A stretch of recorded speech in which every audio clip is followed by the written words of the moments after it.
Out of control. And we are live. Welcome to the Iron Lords podcast, episode number 63. And it's another glorious Sunday, and we are back at the round table on the Lord's Day. And today, the realm will rejoice. We have the debut of the E3 2018 Prediction Series, and Nintendo is first up to bat. I'm extremely proud to have all this Nintendo royalty here at the round table, so let's get right into it. I want to introduce a Lord whose journey as a content creator has truly been one of the most positive and meteoric rises in our entire gaming community.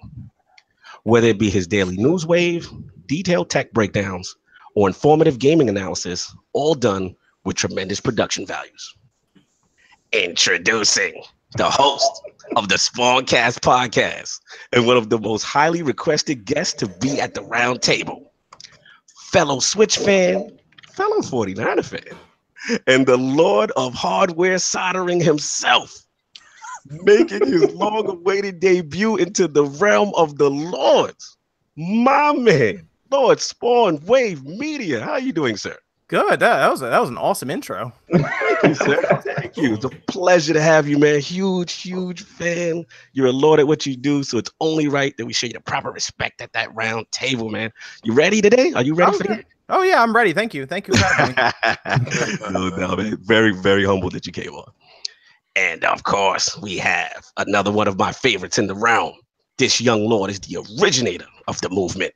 And along with Lord J Main, helped coin and popularize one of the most popping Nintendo terminologies ever, the Switch Gang.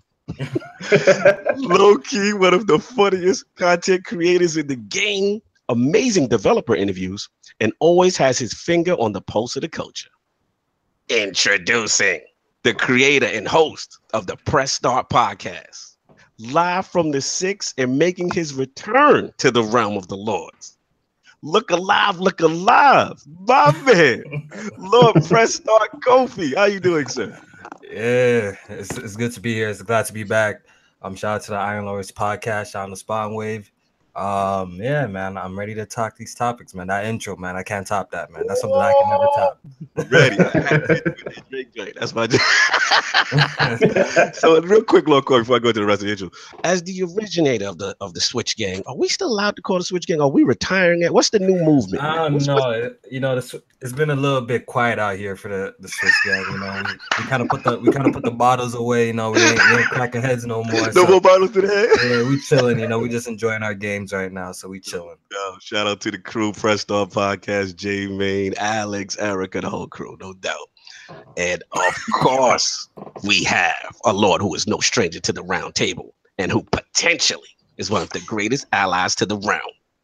Whether it be his thought-provoking versus series, hilarious vlogs, and some of the most unique holiday videos you will ever see on YouTube. That Florida one, that lollipop one was hilarious.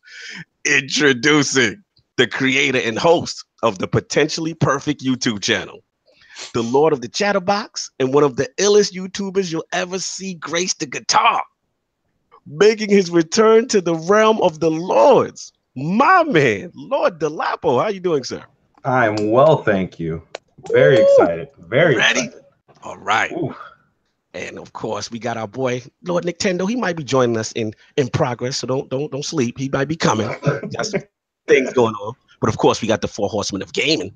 Those usual suspects at the round table, my co-host with the co-most, my brother from another mother, the difficult game conqueror, and the how of the young wolf. My man, Lord Addict. How you doing, sir? Pretty good. Wondering when that intro is going to get longer. You think they keep throwing stuff on top of it? Yeah, it's usually about every 5 or 10 episodes you put something else in that intro. So. Lord Addict with that energy today. I'm loving it. That's what's up. And, well, yesterday I was playing State of Decay, and I was getting so like, what's the word I'm looking for? I was legitimately getting sick from the motion blur. I had to go to bed. Like, wow. Yeah, you can't turn it off, too. Can't even turn it off. No, we'll get into it. And of course, we have our most technical gaming lord, the solo gamer who lives for the single player selfish experience, and also the Sostradamus, Mr. Offline Profile Illuminati himself, my man, Lord Sovereign. How you doing, sir? Oh, good, man.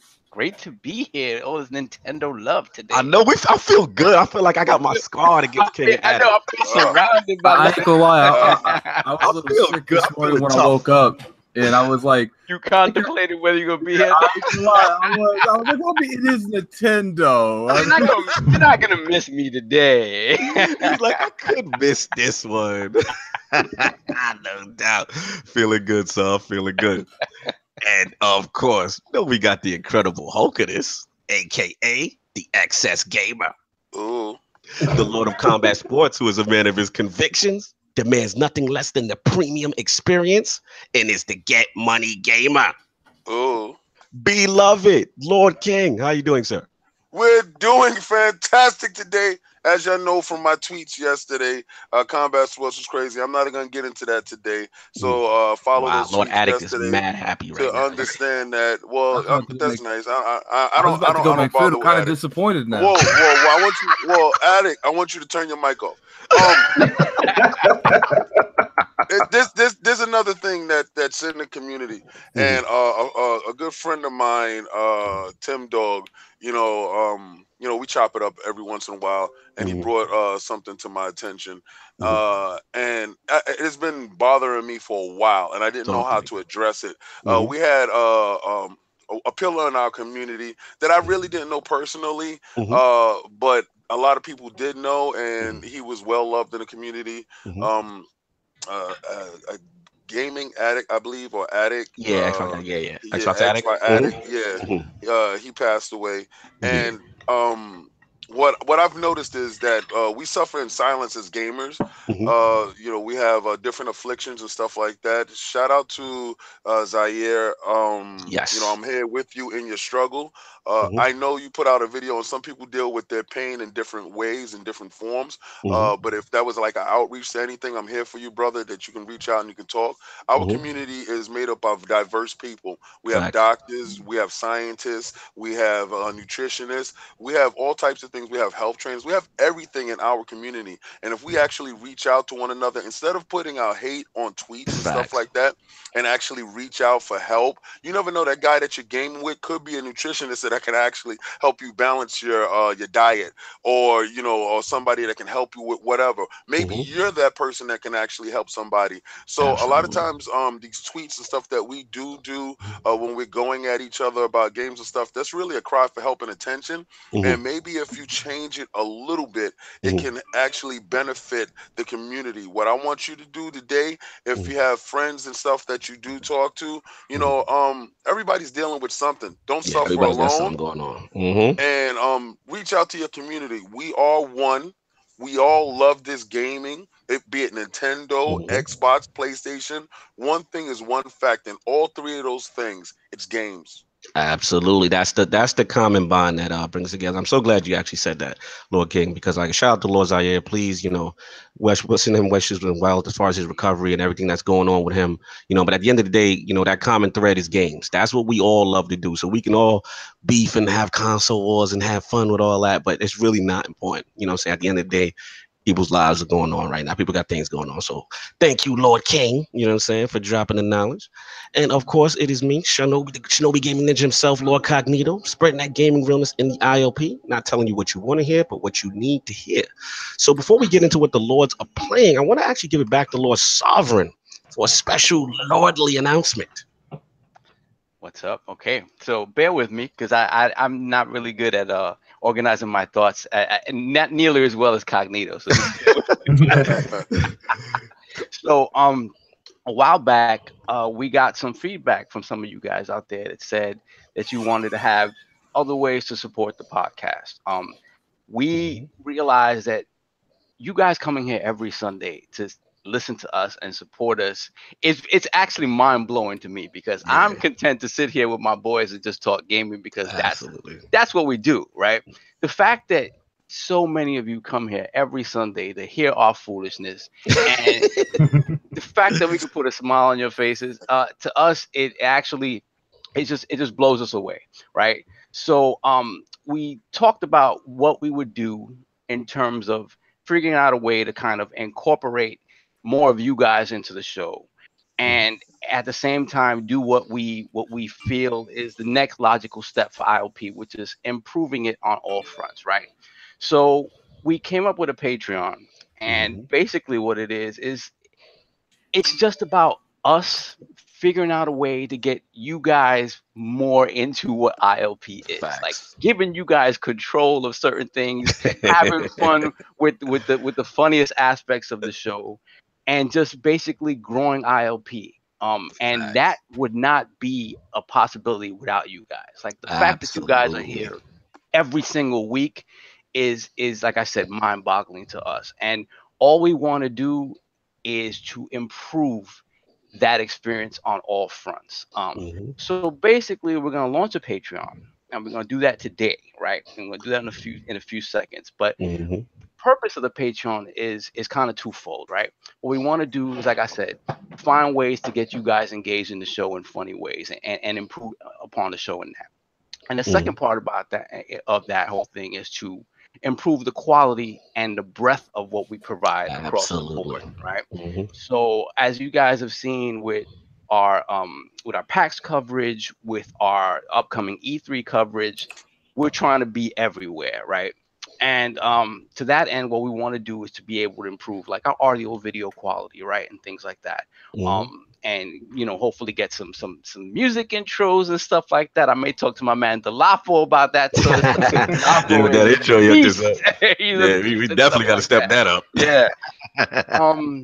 And in the long term, just hopefully be able to give you guys even more content. Because again, none of this would be possible without you guys, and the fact that you guys support every single week.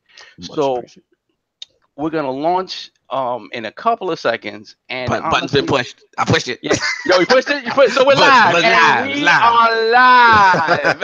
In the words of Lord Cognito, we pushed it. So guys, like any and all sort of suggestions, criticisms, bring them this way, man. Like because we're new at this, we don't know. We did what we thought would be cool and funny at the same time. We focused, you'll see on some of those tiers, we focused on the most humiliating the king. That's they focused on. They focused on giving you control over me. Yo, let me tell you something. I know somebody out there feel like they really want to humiliate the king, and listen, take it easy. So the links in the chat, guys. The links in the chat, guys. And again, just thank you from the bottom of our hearts for just being here. Whether you support on Patreon, you don't, whatever.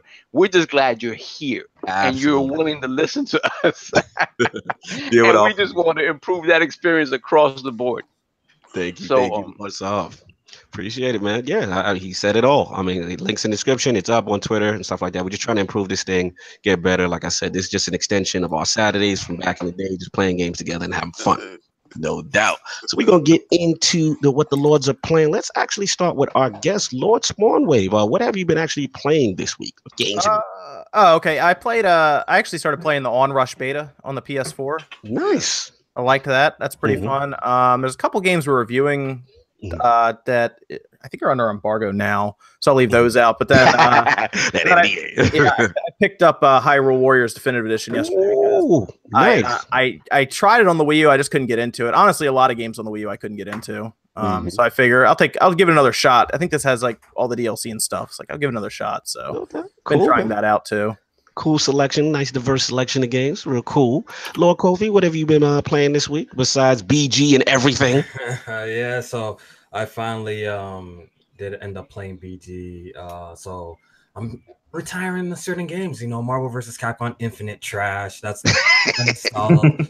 Madden 18. I'm sorry if y'all fans trash. That's already taken back to games. It's an American football thing, Kofi. Come on. It's an American thing. Yeah, I know. If you guys don't know already, I'm Canadian, so we play with sticks over your pod. Yeah,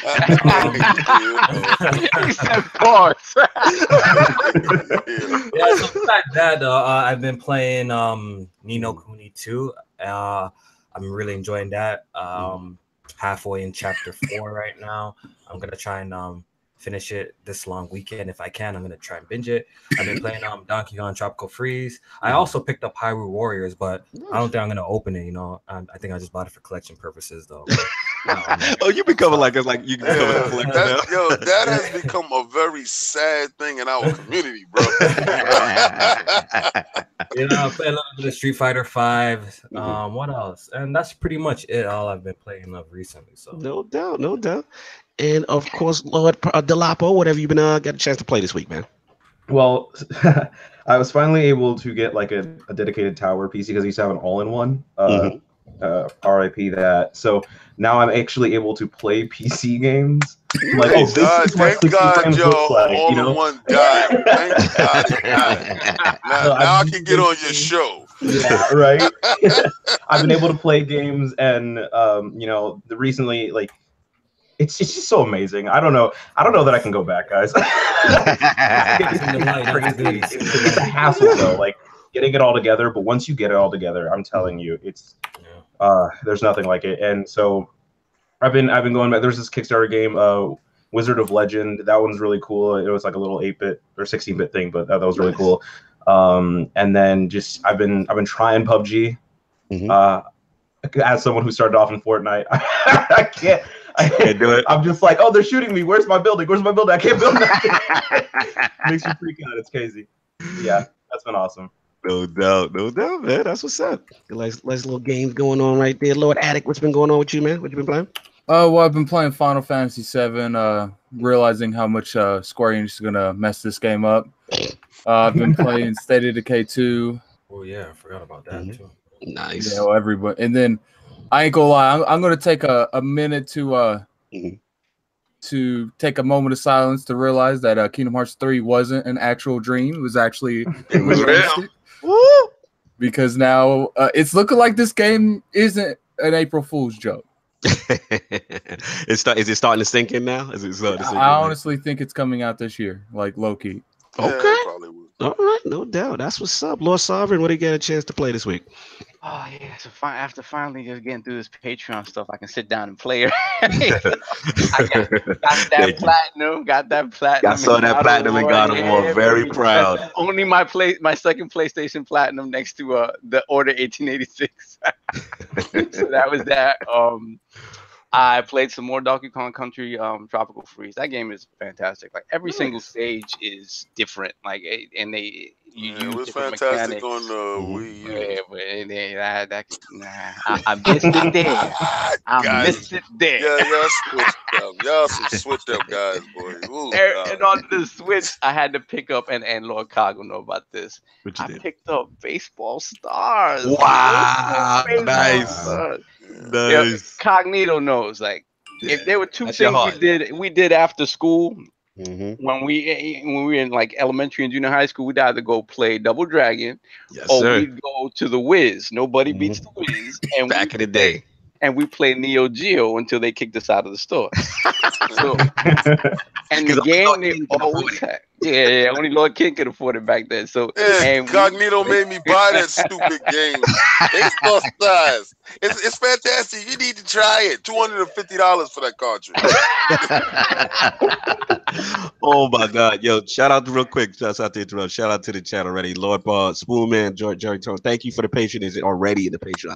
Wow! Thank you guys. Thank you so much. Thank you so much. Continue, Sav. I'm sorry. Yeah, so that was it. I mean, it was just fun to play that again. Just good memories. Unlike the bad dudes. I like that. Lord King, man, what you been playing, man? Well, since Destiny has this great resurgence, I'm not gonna for like a whole 10 minutes. Yeah, well, you know, that's for you. You know what was crazy about you, and I know this. I know you. You like my little sunlight, my little beam. See that little reflection, my solar flare. You my little solar flare. I like your solar flare. Yeah, you my little solar flare. Look at my little lens flare. You my little lens flare. You always in somebody's eyes when I'm talking. You my little lens flare. And I like that because I purposely don't talk when you're talking. Purposely, I don't want to give you that extra boost, but I feel that you want to be in my boost. So I feel, jump in my boost. Get in my boost. Look, I'm perfectly aware that like some of my shine got roll off on you. Both like your I'm little understanding Deadpool feet in my boost. Get your little Deadpool feet in my boost. Get in here. Get in my boost. Come on. Anyway, like I was saying, before I was so rudely interrupted by my little solar flare. Look, you pronounced right, much less come at me like that. That's nice, my little lens flare. That's nice. Anyway, my little lens flare. Check it out. Played Destiny 2, and a lot of dudes. I got a lot of tryhards on my squad, and these dudes is already like 367 light and stuff. I'm like, you got to really cut it out. I want to see what it's all about. I'm gonna test all the guns and stuff like that, and see each level. These dudes is really out there trying to burn through their DLC in like 5 minutes. A little crazy dudes. So I'm playing that. I'm playing PUBG, being yanked in every direction. Playing my God of War. Really good game. I'm still trying to push my way through it. And I fired up State of Decay 2. Shout out to the devs at State of Decay 2. Yes, sir. Shout out for the treatment that y'all did for us. I went out there and got the whole big package of it. So I was playing early before everybody else. My little quips about the game is going in and out of doors is a little wonky. And like y'all was saying, like the motion blur, that's a real thing. Yeah, they gotta get shut that off. Shut it off. I have to play that game in like segments because I literally start to get sick. Like I don't know how. And I'm not the kind of person to like. I think usually affects you. Only time I've ever said the motion blur is a problem. It's weird. I mean, I completely forgot to mention that I've been playing a lot of that too, and I'm just disappointed with the technical aspects of the game. Like the game proper, like all the systems and how they added stuff to it, like. That game is all about crisis management and having no chill. Like anytime you think you got your community right, 5 minutes later there's something wrong. That's so good. Good. It's fantastic in that regard. Like it just should run smoother. That's all. Like Kofi, man, I heard you groan, man. What was that state? Was that a State of Decay groan? Mr. 8 hour. I think you returned them. I think you returned 1 and 2 just around the same amount of time. That's one game I did forget to mention that I was playing. I did put in 8 hours of State of Decay to give it a fair shot. Right, he put in 2 hours of State of Decay 2, and he spent the other 6 complaining. I tried to co-op with my boy Strat. Did you bring the blanket to the stream? No, not this time. I saved that one for the Sea of Thieves. That's for Sea of Thieves. Yo, when he brings that blanket out, oh man, so disrespectful. That was a pretty classic GIF that I can't even lie. It was. I think I got blocked by like 100 people from that. Anyways, for State of Decay, like I see a lot of potential in the game, but it's not even like the bugs that actually bugged me because, like one of y'all said, I did run into the problem with doors. It's really glitchy there. There's actually a couple doors that you have to go around. Like I literally had I was trying to go into a gate once. After about 2 seconds, I was like, I'm not about this life, and just climbed the wall beside it. Like, I also was playing, and I climbed something, and my person proceeded to levitate in the air. Wow! And it's funny, when a game is kind of messed up when it has a dedicated button for when you get stuck. You know what I mean? Like that's crazy. It's not good, You got a dedicated button if you get trapped. So I use that. Also, there's a little bugs here. It's nothing like completely game breaking because. On the PC, it actually runs pretty good. Like it runs pretty good. My frame rates are high, but it's just the gameplay. It's not for me. The grind is a little too much. Like, gotcha. Absolutely crazy in it, and it just got repetitive after like 8 hours. I feel you. Did you play the first one at all, or you wasn't really? I gave it a chance because a lot of people have been telling me about it. I also heard these problems prior, saying that it's the first one's very buggy, this, that. So when I heard about State of Decay 2, I wanted just to play the first one a little bit. I wasn't playing it to beat it or anything like that. I just wanted to get a feel of it, what I'll be getting into for the second one. Right? I think the problem with you chose to play it, like you got around to playing it in a time where like you shouldn't be playing that game. Yo, Like, shout out to Jez in the chat. He said, "Who did that for you?" I'm out. You know what, yo, Jez, and what's the craziest part I was about to say, that he's able to jump on PC and come back to Xbox. Who did that for you? Oh, You know, Jez. You know, Jez. I'll feel y'all on State of K. I'll jump in real quick too. Yeah.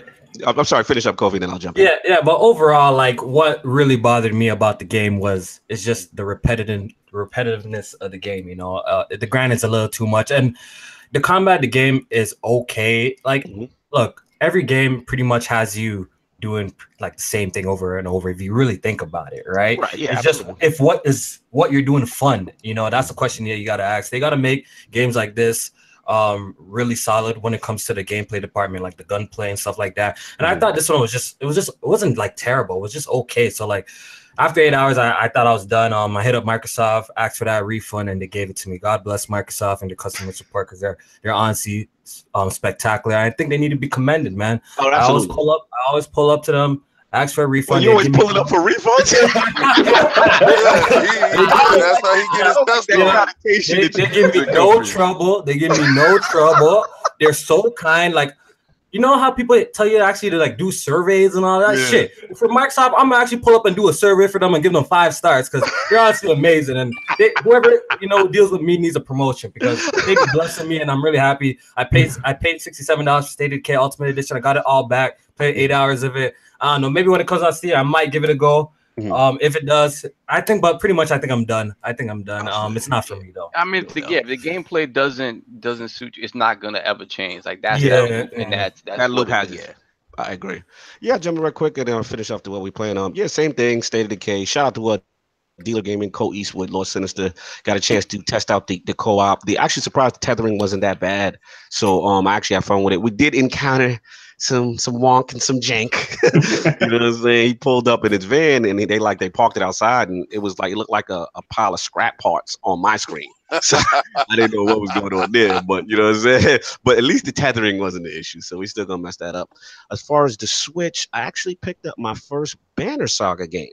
So I picked up Banner Saga for Switch. I'm enjoying it. Actually, I've never played one before, kind of RTS. I think, Addict, you'd like it. The only thing different from XCOM is that instead of the normal turn-based, it's like grid-based. No, it's kind of like, you know, XCOM, all your units move and then the enemy.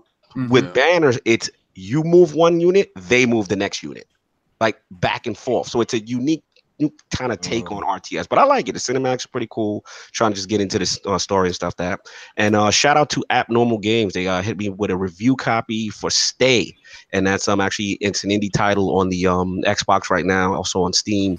Really cool. It's kind of like this dude who kind of like, I guess he was a therapist or something. Somebody broke into his house, knocked him over the head, kidnapped him, and left him in a room with a computer.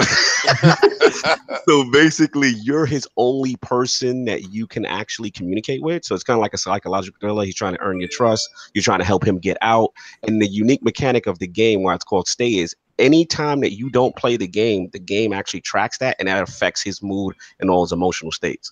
So check it out when you get a chance. It's Stay. Abnormal Games, pretty cool. But enough of that. What the Lords are playing stuff. Let's get to the reason why we are here. Oh God.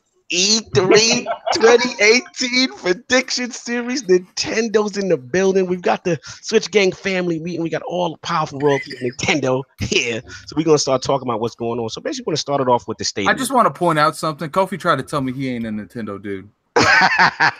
He said I don't know why do you guys claim that though? Like, I'm actually curious. Like, we have to get to the bottom of this. Is it because of the songs? First of all, is it the songs? You've coined Switch Gang. Okay, I did make that phrase up. That is a fact. That is a fact. Anyone that made that's a fact. Anyone that made the term Switch Gang. That is a fact. Yeah, that's a fact. Besides me and B Money and Song, what's good, baby? You were the only people that I know that actually was repping that flag, or J-May, all of y'all. Like, because remember when people didn't know, when the Switch was announced, everybody was on the fence if the portability was a gimmick, and y'all were like, we were the only ones who was like, yo, this is a goal.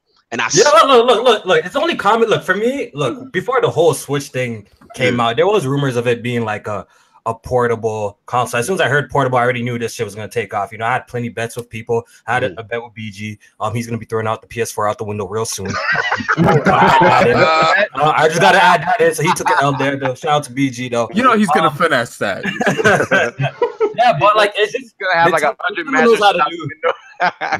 Nintendo knows how to do portable consoles, you know. So as soon as I heard that like this platform was gonna be on the go type platform, I already knew it's gonna take off, you know.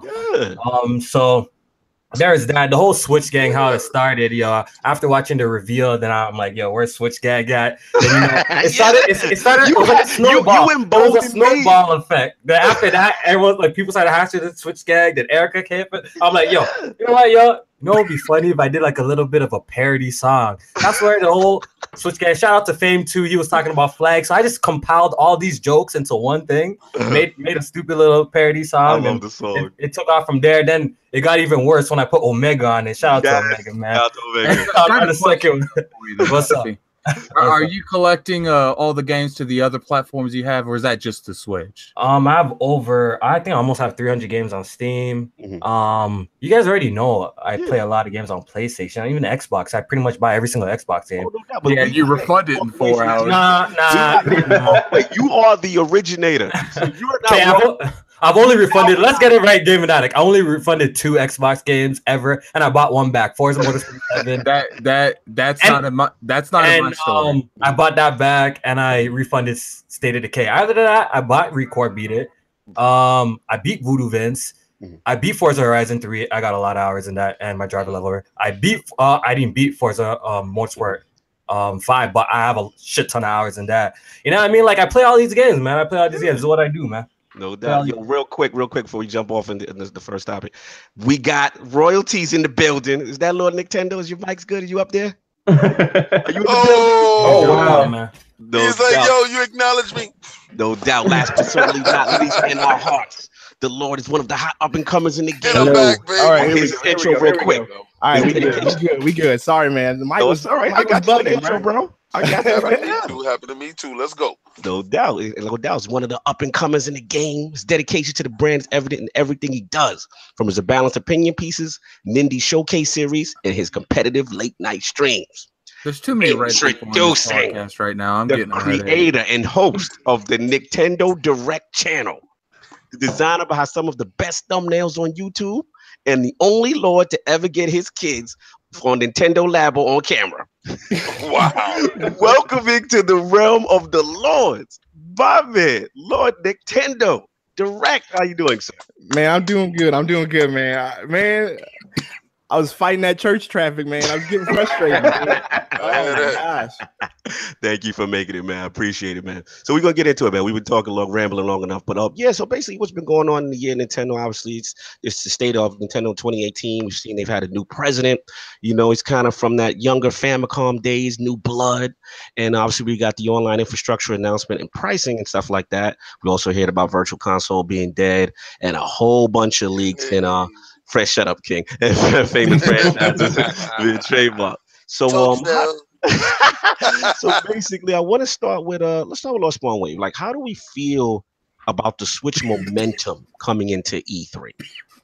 Well, I mean, they started the year off okay, but it's been a lot of like Wii U ports, and that's fine for people who didn't have a Wii U, or people who just weren't a fan of the Wii U like me. But for everyone else, it seems like it's been kind of a slow start to the year for the system. But man, building up to E3, mostly because of Pokemon, that's all everyone wants to talk about is like, what is Nintendo going to do there? I mean, if you look at YouTube, it's like 80 million videos of Pokemon rumors, and people are talking about that in Smash. So they seem to have good momentum going into E3, just because Sony already told us pretty much everything they're going to show us, and it's a lot of stuff we've already seen. And Microsoft has struggled to get, I guess, a critically acclaimed game going in the last, I mean, how long has it been since the last critically acclaimed game? Forza Horizon 3. Yeah, I mean, I still... I don't like how Kofi remembered that. Continue, Spawn. Well, I mean, you know, it's very easy to have critically acclaimed games that you're pulling from the last console that nobody played. But like God of War took over for the longest time, and I've played God of War for so long now, and I was ready for State of Decay 2 to come out and be like insane, ridiculous, and it kind of fell off a bit there when it came out, and people judge Metacritic scores like it's end all. But the fact that I talked to a couple people before reviews went out, and they told me that in a game with permadeath, their characters are falling through the level. That's a little worrying right there. So all right, I guess a little concerned, SpawnWave. But I was like, you know what? I'll Game Pass it. That's fine. Check it out on Tuesday. That's fine. But I mean, there are people, I guess, who went out like Kofi. You bought it for $60 or something, $50. So you get that, and it feels like an early access game. But I mean, Nintendo has at least used games from last generation where the Wii U did not. I mean, how well do Wii U sell? 13.5 million, and it's 4 or 5 years out. And at this point, it's pretty clear the Switch has an audience that's at least 50 to 60% of people who didn't have a Wii U at all. So I mean, you look at the sales, and it'll tell you that Tropical Freeze outsold the Wii U version in 2 weeks in Japan. And I have a feeling it'll be at least in the top, maybe even top 5 in the MPDs. So, I mean, that's really telling you all you need to know there. But I do think we need to see some more stuff from them in terms of first party, but they definitely need some third party stuff. But their momentum is at least good going into E3. Good enough. Probably out of the 3, probably the best out of the 3 right now. Absolutely. That's a good point. Good point. Let's get Lord Dolapo in here, man. How do you feel about the state of Nintendo? I love watching King David react because I'm telling you, I've got something for you. Anyway. I'm gonna tell you right now, don't do it. Don't do it. But don't do it potentially. Don't do it. I think Nintendo, whenever we always know that they always, with the projections, they always go under because they know exactly what they're gonna hit. The Switch, it's been no exception with that.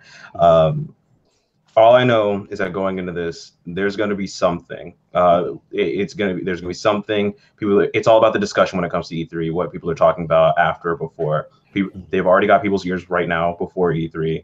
I'm telling you, there's going to be something crazy out. I'm telling you. You feel something big? You feel something big? I feel like there's something. There's something there. Okay, I'm very excited. I'm very excited. Lord Kofi, I hear you bubbling. What you thinking about? The let's keep it a buck. Like this. Nintendo's gonna have the baddest E3. This is 100%. Probably whatever, but it's look. It's set up for Nintendo for victory. Like I tweeted about this. Like Nintendo got the most surprises. That's just a fact. They got the most surprises under their belt.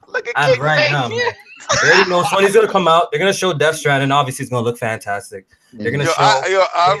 Actually not Addict. I feel you now, Addict. Like I really at first, Addict. And sorry to jump into your joint, Kofi, but Addict, I feel you right now. And if you would have left me in here alone with everything, I would have held a grudge against your ass for so long. Oh, I can't stand King is going through it with so let me guess it. The King hates Nintendo basically. Talk that talk, Kofi. Talk that talk. Sweetness that's going down, they just dripping sweet. He hates Nintendo, right? He doesn't hate them. He loves them. He just doesn't like them mentioning the same breath as Xbox and Sony. That's real systems. That's too bad. He loves was real systems, but projectors are looking like the Switch is gonna lap the Xbox this year. So how about that? We got that smoke. Whole generation. Hey, Kofi. We got some bets too. We can do some bets too, Kofi. All right. Now you make you smuggle yourself with your blanket. You want to see some impressive sales numbers? Take a look at the media creates after Pokemon launches. We got smoke today. Watch when it's my turn. Watch when it's my turn. All right, so finish up, Kofi. Yeah, so like just looking at E3 this year, let's keep it 100. With Microsoft, they won't be popping until like 2021 or anything. Word. That's crazy. It won't be popping. That's just facts. They're gonna come back. We're gonna see Forza Horizon expected. I'm pretty sure it's gonna blow up our minds. It's gonna be. I'm hearing rumors it's gonna be in Hong Kong or Tokyo or something like that. I'm all for that. So that's fantastic news for me. Guess what we're gonna see? We're gonna see Crackdown 3. That game's been. We know this is the Xbox stuff, but I'm talking about the Nintendo stuff. I'm coming to that. We're gonna see Crackdown 3. It's gonna look spooky. You know what I mean? I'm very. You know what I mean? It's gonna look spooky. So I'm just trying to say, like, Microsoft, we're gonna see probably their great games because we see them acquiring studios and stuff like that later down the line. You know, so this E3, my expectations for Microsoft is actually really low. I think they're gonna have very few surprises. They will have surprises, but very few, in my personal opinion. Sony, they already came out, announced what they're announcing, but Nintendo, I was back on Nintendo. I see where you're going. I mean, they already announced that Fire Emblem's coming out this year, 2018. They haven't shown anything of it. That's gonna be this year at E3. We have a Yoshi game that we barely seen anything of. Look at these people acting like they have press conferences and shit. They have It doesn't matter if the press conference or not, bro. Look, E3 low key could be 30 minutes. All these executives come on stage, talk all of this nonsense. Yo, what do we really care about at the end of the day? We want to see the game. We want to see the games and trailers. I just want to see some trailers. You know, brainwash is redundant. Hold on, King. I got you. You know what I'm saying? So we got that. We already know Smash is coming. The heavily rumored Pokemon games coming. We hear something about Star Fox. So I feel like Nintendo's gonna have the. Are we gonna mention the? We're gonna mention the rumor name for the Pokemon. Let's go. Say that. Wait, don't. I got that for you, Kofi. Okay. On the next topic. Don't go there just yet. But basically, you feel that the momentum is just so. Yeah, it's very. I feel like you know what Sony's gonna do, and you feel that low key a lot of people are gonna be disappointed from Microsoft based on what we've heard so far, what we know so far. So is that where you're going? Yeah, pretty much. Yeah, no doubt. Let me get a Lord Nicktendo. You just jumped in. Well, the stage is set for Nintendo at this point. Like everybody's been saying, the stage is set. I mean, it's theirs for the taking. Honestly. Oh my god. I mean, seriously, bro. I mean, what have we heard from the other two though? That's what that's what I want to hear from King and They're over there sighing and stuff. I want to hear what they expect from Microsoft. I'm just saying the stage is set. We have all these rumors, we have all these games lined up, and what do we got from the other two? That's all I'm trying to say. The stage is set for Nintendo to take. It's just easy for the pickings too. That's what I say. All right, we're gonna get King and Addict up next to this solve a book walking. I gotta hear this. Yeah, let's go. Let's go. I gotta hear this. King and Addict. Which one of y'all up? Who wants to go first? Hey, Addict. Okay, thank you. Oh, it's ready. It's on right now. So. All this brainwash stuff that y'all doing, y'all not brainwashing nobody else out here. Check it out. There's no hate. Actually, I was gonna bring my Switch down here. I was gonna bring all my Amiibos. I got a whole Amiibo squad. I got all that stuff. That's Amiibo squad. He's a Amiibo squad. Let me explain a couple of things. The fact that your Amiibo game is low this year, that means that you're really hanging on by a thread from last year with all those Wii U games. So now that y'all sliding into 2018 with all the old games, you're like, yo, it's new again. We shining up turds. Oh, get this new turd. Get the new turd. Yo, y'all get what was told Masterful Adventures is coming back now. That's the new game. What is that, right? That Toad game. Yeah, can I ask one question before we continue? Where do you primarily play? I'm guessing Xbox though, right? Yes, of course. Of course. I ain't played with you yet, right? So yeah, it's on Xbox. Hello. All right. So you got to understand that being from. I love the way y'all spin things. You guys are spin masters. Man, I got the I'm about to kill this man, bro. Listen, Kofi. You know what he's trying to do, right? You know what he's trying to do. This is classic King. Kofi, this is just for you, Kofi. This is just for you. How's that internet dope? All right. So now that your service is straight trash. We know it. They told you it was straight trash. I knew it was straight trash last year, right? Before he even announced it, I said it's gonna be straight trash. Then y'all was like, nah, it's not. It's gonna be. Who said nah, yo? I said that shit's gonna be trash. No, I was Cognito, bro. I was.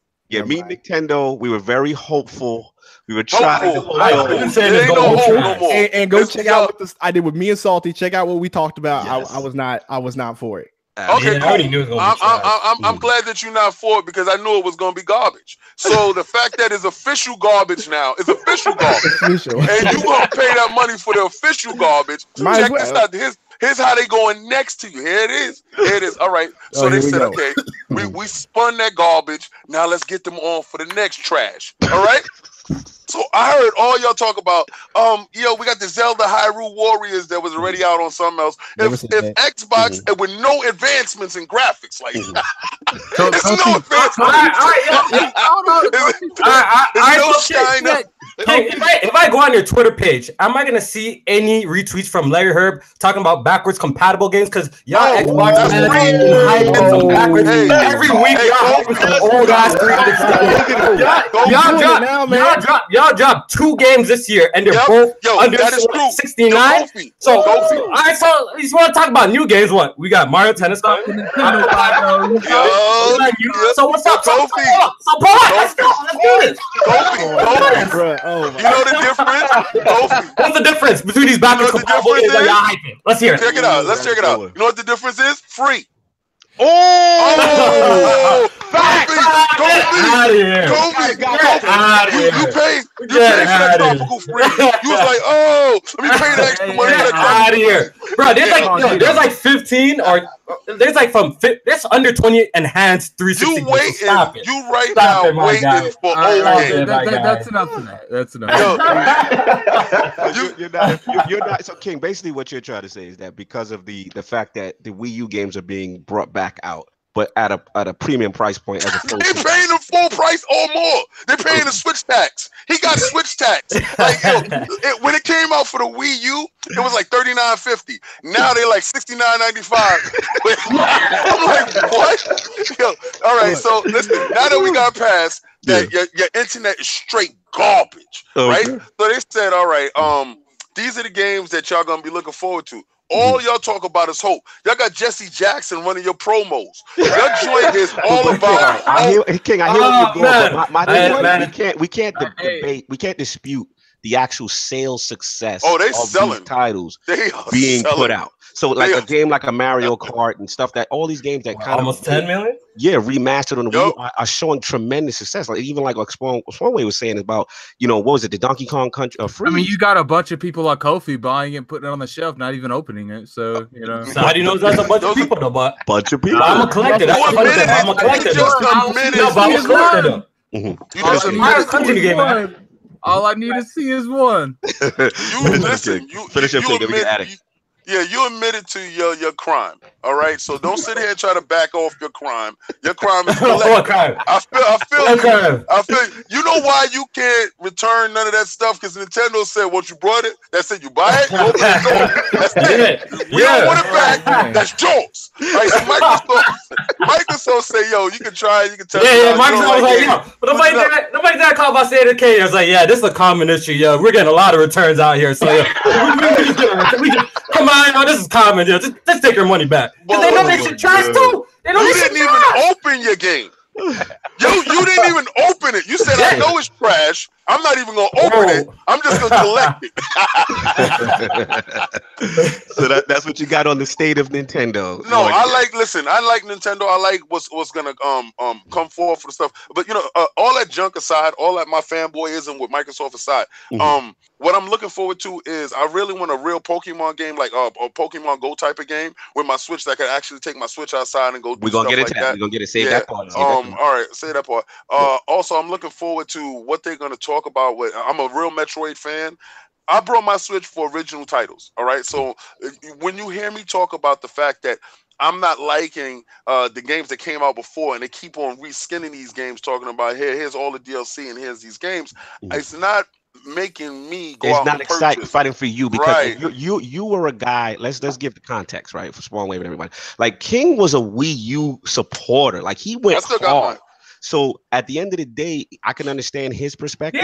Yeah. For me, you know what I'm saying? I didn't buy the Wii U. So all these titles are new titles to me. You know what I'm saying? So I understand for him, he's like, this is not exciting me, even though they're having tremendous sales success. It's just that you're waiting for the titles, so to speak, like what new and original titles, so to speak, like for you. That's all my take on it is I brought mine for new and unique experience. Now you might catch me in a labo. You might catch me with the dream. You know what? We should have made that a Patreon. Yeah, we should put that the funny thing, Nick, Nintendo Spawn, check this out. At this point, How long is I hear the jokes, you know, the ports, and I agree. Definitely, if you had a Wii U, a lot of these games are repeats for you. You know what I'm saying? But how long is this gonna last? Like, come on. There's like at least 4 more games that's worth porting, and that's it. So all the jokes. Get them in while you can. You know what I'm saying? Get those jokes while you can. It's actually really funny. They're gonna get them while you can, because there's at least only 4 more good games on the Wii U now. There's like 4 more than it's done. They're gonna report them, and then they're gonna start porting GameCube and Don't act like it's not about that. Would you really be mad about GameCube games though? I got one more thing, King? I got one more thing. Yeah, King, and finish your last point. And then I got one more thing. I told you they was gonna nickel and dime you. They were not giving you the virtual console. I told you it wasn't gonna happen. You did predict and it didn't happen because y'all, I hear every last one of you guys, and y'all willing to take it any way Nintendo's trying to give it to you. And so how though? Where? Problem. Because of the finesse with the virtual console not being there, and the fact that they're putting them on the eShop and basically making us pay for them kind of in a remastered fashion. Yeah. So that's how I know King ain't paying attention, or I know he followed me on Twitter. I've been very vocal about how I think Switch's online is very trash. I'm pretty sure Gaming Addict could attest to this. You probably have seen me say this a million times. The way that they're implementing voice chat, I'm not going to phone app. Y'all can sit there and pretend like y'all can pretend like I haven't said anything like that. Exactly. I don't. Exactly. Okay. All right. You can pretend like I haven't said all that. He does. You can pretend it. You can pretend it. I've been on their neck for the lack of absolutely. You keep it the lack of achievements, the lack of features is pathetic. The friends list, I can't send a message. And the fact that we waited a whole year for that. I think all of this is absolutely terrible. There's one saving grace. There's one saving grace, and this is what Microsoft needs to learn: is games. You know what I'm saying? It's great games. This is what one thing playing the same old games from yesteryear. Cut it out. Wrapping it up. Here we go. Back out. Like I said, every other week, I'm not gonna say no names, because I ain't trying to call no names. I get some problems. I see all these Xbox mans retweeting Larry Herb about these old ass games, these ancient ass games on 360, getting hyped. Frito. When y'all start doing it for free, you can mention it. That's the damage control now, though. That's the damage control. The lack of new games where you're playing 360 games, but they're free, so they're okay. I mean, I just bought Burnout for $10. It was pretty good. There you go. Yeah, I bought SSX. We got to get your feeling on the state of Nintendo. Let's hear Gaming Addict. Cannot be Xbox versus Microsoft on it. I mean, versus I mean, when it comes to Nintendo, I bought the Switch and I got what I wanted from the Switch was Zelda. Anything after that is just a bonus. Like you can ask, I pretty much people have to force me to play this Switch. Like I didn't buy Odyssey. I'm not. You shouldn't be forced to play anything you don't like, dog. Yeah, if you don't like it, you don't like it. We're still talking about them. I will play the new Super Smash Brothers. I will play the Pokemon game. But at the end of the day, and I messed with some Mario games. I didn't. Odyssey didn't really give me that appeal that I thought it would, because I was a big fan of Mario 64, but for some reason I just was not messing with that game. Okay, fair enough. I beat Zelda before most people in this panel beat Zelda. Yes, you know what I mean? I beat Zelda in 3 days. Oh, here we go. No. So I mean, so pretty much that's where you're at. Your whole thing, Addict, is Zelda. I remember when Switch was announced and Zelda was announced, that really hit an emotional point. Because I told people when they delayed. Remember when the rumors come around that Zelda was going to get delayed? I said, but I'm not buying a Switch. Yeah, you told me so. Lord, that would be a mistake. You told me your exact words was they have to have Zelda on launch, and you did call that as far as the success of going on. I want to let LordSov bookmark this. Wow, man, he was mad. Y'all cut it a little side. Keep on going, Addict. Go on in, man. Hey, Addict, man. Go on in, man. Let's take them gloves off, Addict. Get them. There's no gloves going off. Regardless, first off, when it comes to the whole Xbox thing, we don't know what anyone's announcing. I've been told to expect bare minimum. Not make this the Xbox. We're not. I'm just going on what everyone else has been arguing in the podcast. At the end of the day, no one knows what anything's going to announce. Okay. Everyone keeps their cards close to their chest, but Sony this year for some reason. Right. No, fair enough. Okay. Kofi, tell me what that. Nah, but how many? Look. At this point, I know my relationship with listen. At this point, at this point, look, how many times are gonna be like, yo, wait till E3? You know, as at this point, we said this shit a million times. This is not the Microsoft. Wait till E3. Wait till because they're gaming Addict anything. You know what I mean? Okay. Let's just, you know what I'm saying? I'm just responding to that. But how many times we giving them the? No, I'm just saying. How many times you giving them the benefit of the doubt? So that's what I'm saying about that. So I don't know why you're expecting Microsoft to do something. No, I literally just said no one knows what they're doing, and now you. All right, we'll return to this. Kofi with that smoke today. He's I'm glad. I'm gonna get y'all on Press Start Podcast. Yeah, I'm gonna make sure King and Gaming Addict is there, yo. I'm gonna be right there because I'm a chimney. I love that. Press Start Podcast and ILO Podcast pull up. That's for sure. There's a lot of hope for Microsoft fans going or Xbox fans going to Microsoft's E3. So yeah, I'm absolutely terrified to see Crackdown. I really want it to be. I'm really worried it's going to be bad. I know. It can't look worse than anything on that Switch. Oh my God! Anything in any state that game look like, y'all can't do 60 frames. Y'all can't do nothing. We're not. Y'all struggling right now to get the 720. I like King Davis. King Davis lit. I like King Davis. I'm worried about Crackdown actually functioning at like a base level. I'm actually worried about y'all getting to 1080p. I'm actually worried about y'all getting past resolution gate. Y'all still at the door. Y'all talk about resolution, but when your games, but when your games be looking like N64 games, then who cares? Yeah, but the craziest part about it is y'all can't smell 4K. Y'all don't even know what that is. Lord Sovereign, you are up. Lord Sovereign, you are up. The state of 2018. Then we'll move on to the next talking point. Nah, this is about to get lit. Listen, y'all got 4K Pong. I got my X and my Pro and my I got my 1080 Ti, so I'm chilling. Talk that PC talk. Yes, listen, like they're doing exactly what we said they were gonna do. Nobody out here believed that they were gonna have the start to this year that they had to last year. Right? You don't have Zelda, you don't have Mario in the pipeline. You have to big up these other titles that are coming down the pipeline, and they made it clear that the biggest ones are not coming until after E3, end of the year. So we're not seeing Smashes until end of the year. So I mean, they're right where I expected them to be in terms of like, I agree with Kofi when it comes to like biggest surprises at E3. I think they're poised to do that because you got to remember, like, let's look at the Walmart leak, right? Most of the leak stuff is mostly PlayStation stuff and Xbox stuff. Anything that got mentioned for Nintendo is stuff that we knew is in the pipeline already. They've always been the best at keeping stuff close to the vest. Facts. You know, who knows what we'll see in the next couple of weeks. I got a question though. How do we know they haven't pulled a Sony already and they've already announced all their games that they're going to be playing? We don't know. We don't know. So I guess we'll wait and see. Even if they have, with Smash. And if Pokemon is even playable, we're gonna have a wrap. That's the next topic. We're gonna transition right now. Like Pokemon doesn't have to launch this year. If it's playable at E3, it's a wrap. Absolutely. Let's transition.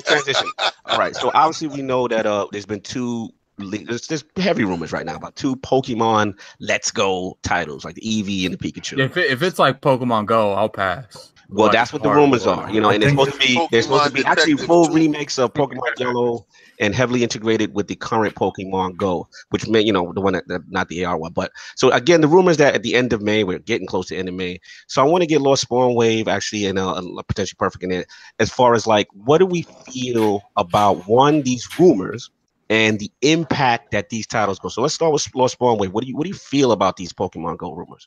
For integration with Pokemon Go, I'm not really sure how they're going to do it outside of throwing the Pokeball because the Switch doesn't have GPS, it doesn't have a camera. I have no idea what kind of integration they would have outside of the throwing mechanic for the Pokeball. You're not going to go outside with your Switch and do much of anything, just like any other system, really, other than just play it portably, right? You're not going to walk down the street with it. Do a cell phone game.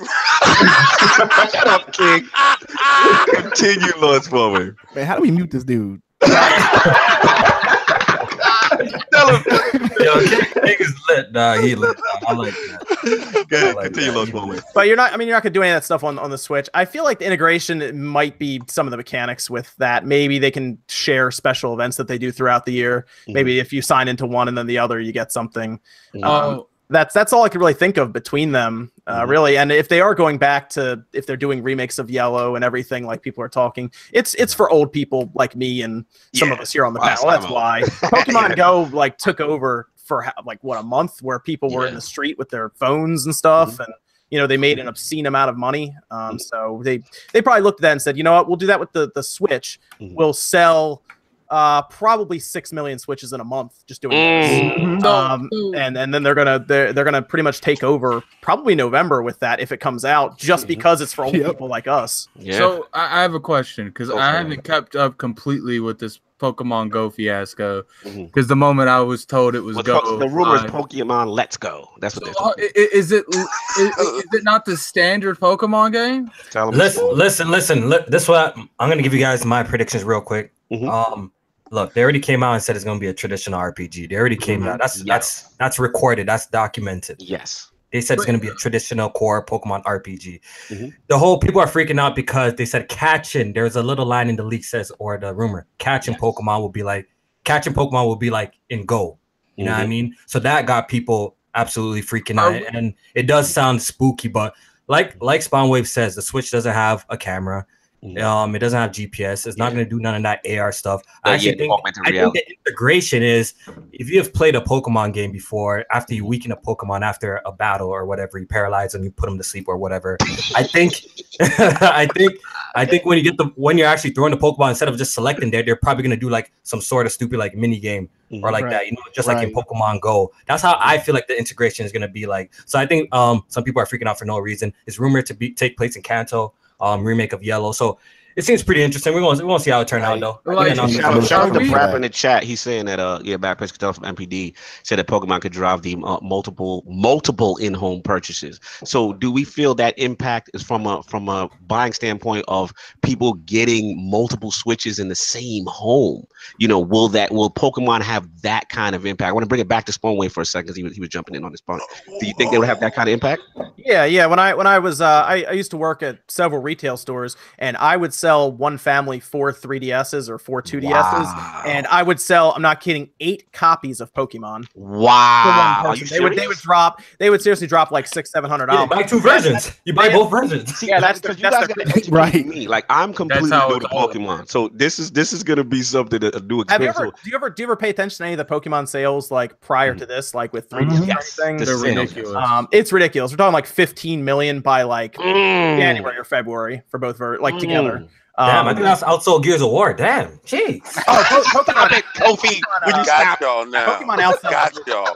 Yeah, I mean got that fan y'all base. now. They'll talk too much. I got y'all now. I got y'all now. The Pokemon fan base is like the most reliable fan. I mean, look at what Pokemon is. It's let's be realistic here. It's the same game consistently, most times over and over again. But they continue to buy it because they're such big fans of the series. They'll buy new systems for Pokemon. So when it does come out on the Switch, you're going to see an influx of 3DS. Well, I mean, to be fair, it might be the same game over and over again, but it's always different in a lot of different ways. Like the Colossal Tower in Silver.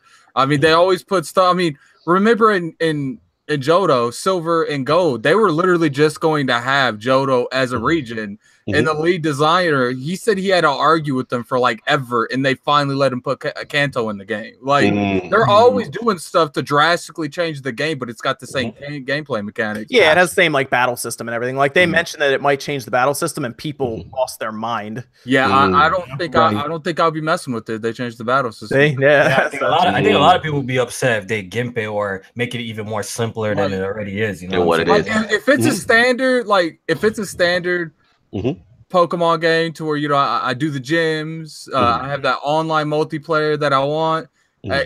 I'm cool with that. But if it's anything like Pokemon, oh my God, shut up, King.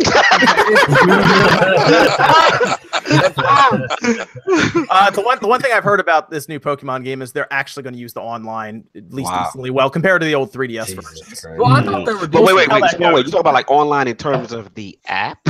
No, not in terms. Well, I mean, you got a voice chat with the thing, so.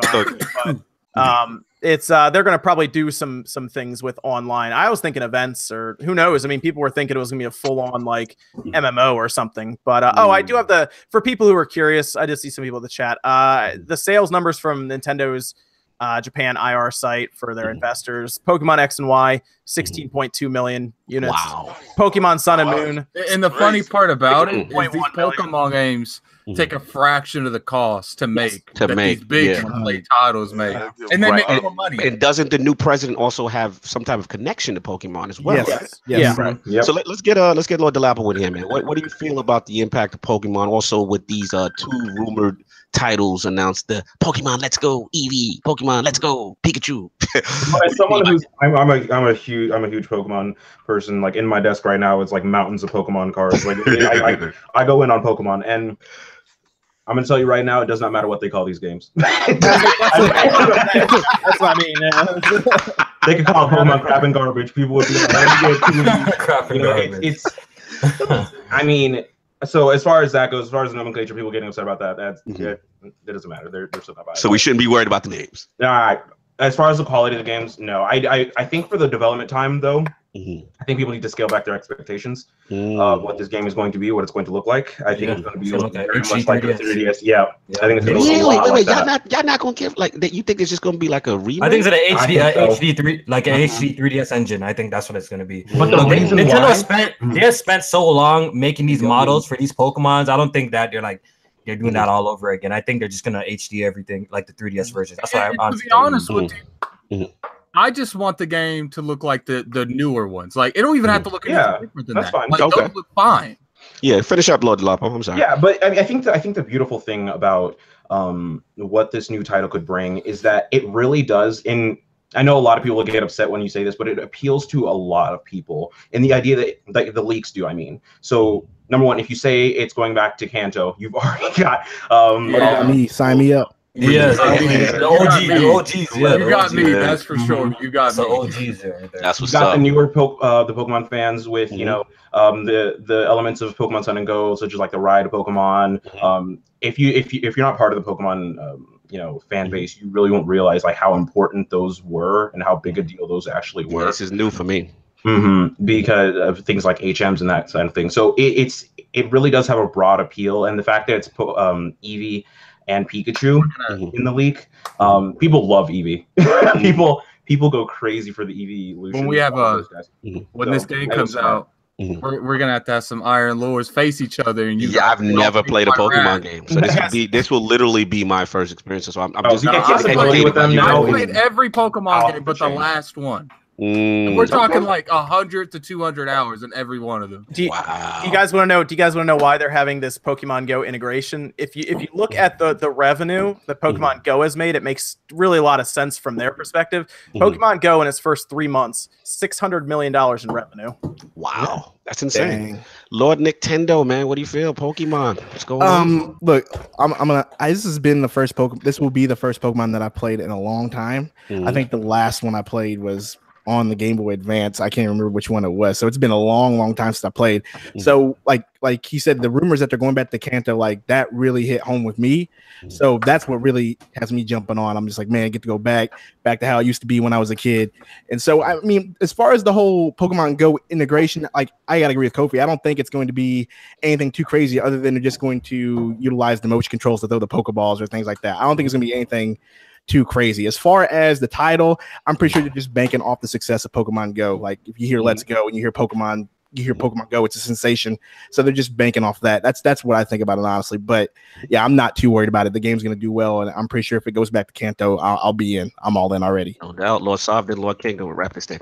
Yeah, I mean, it'll be my first experience too. Like I was a little too old to really get into the Pokemon by the time it. Why are you guys even excited about this damn game? I'm confused. Because okay, this is what you guys get them solved. Got a bunch of old timers in here getting excited. Exactly. They never played. Get them solved. Because it's Nintendo. This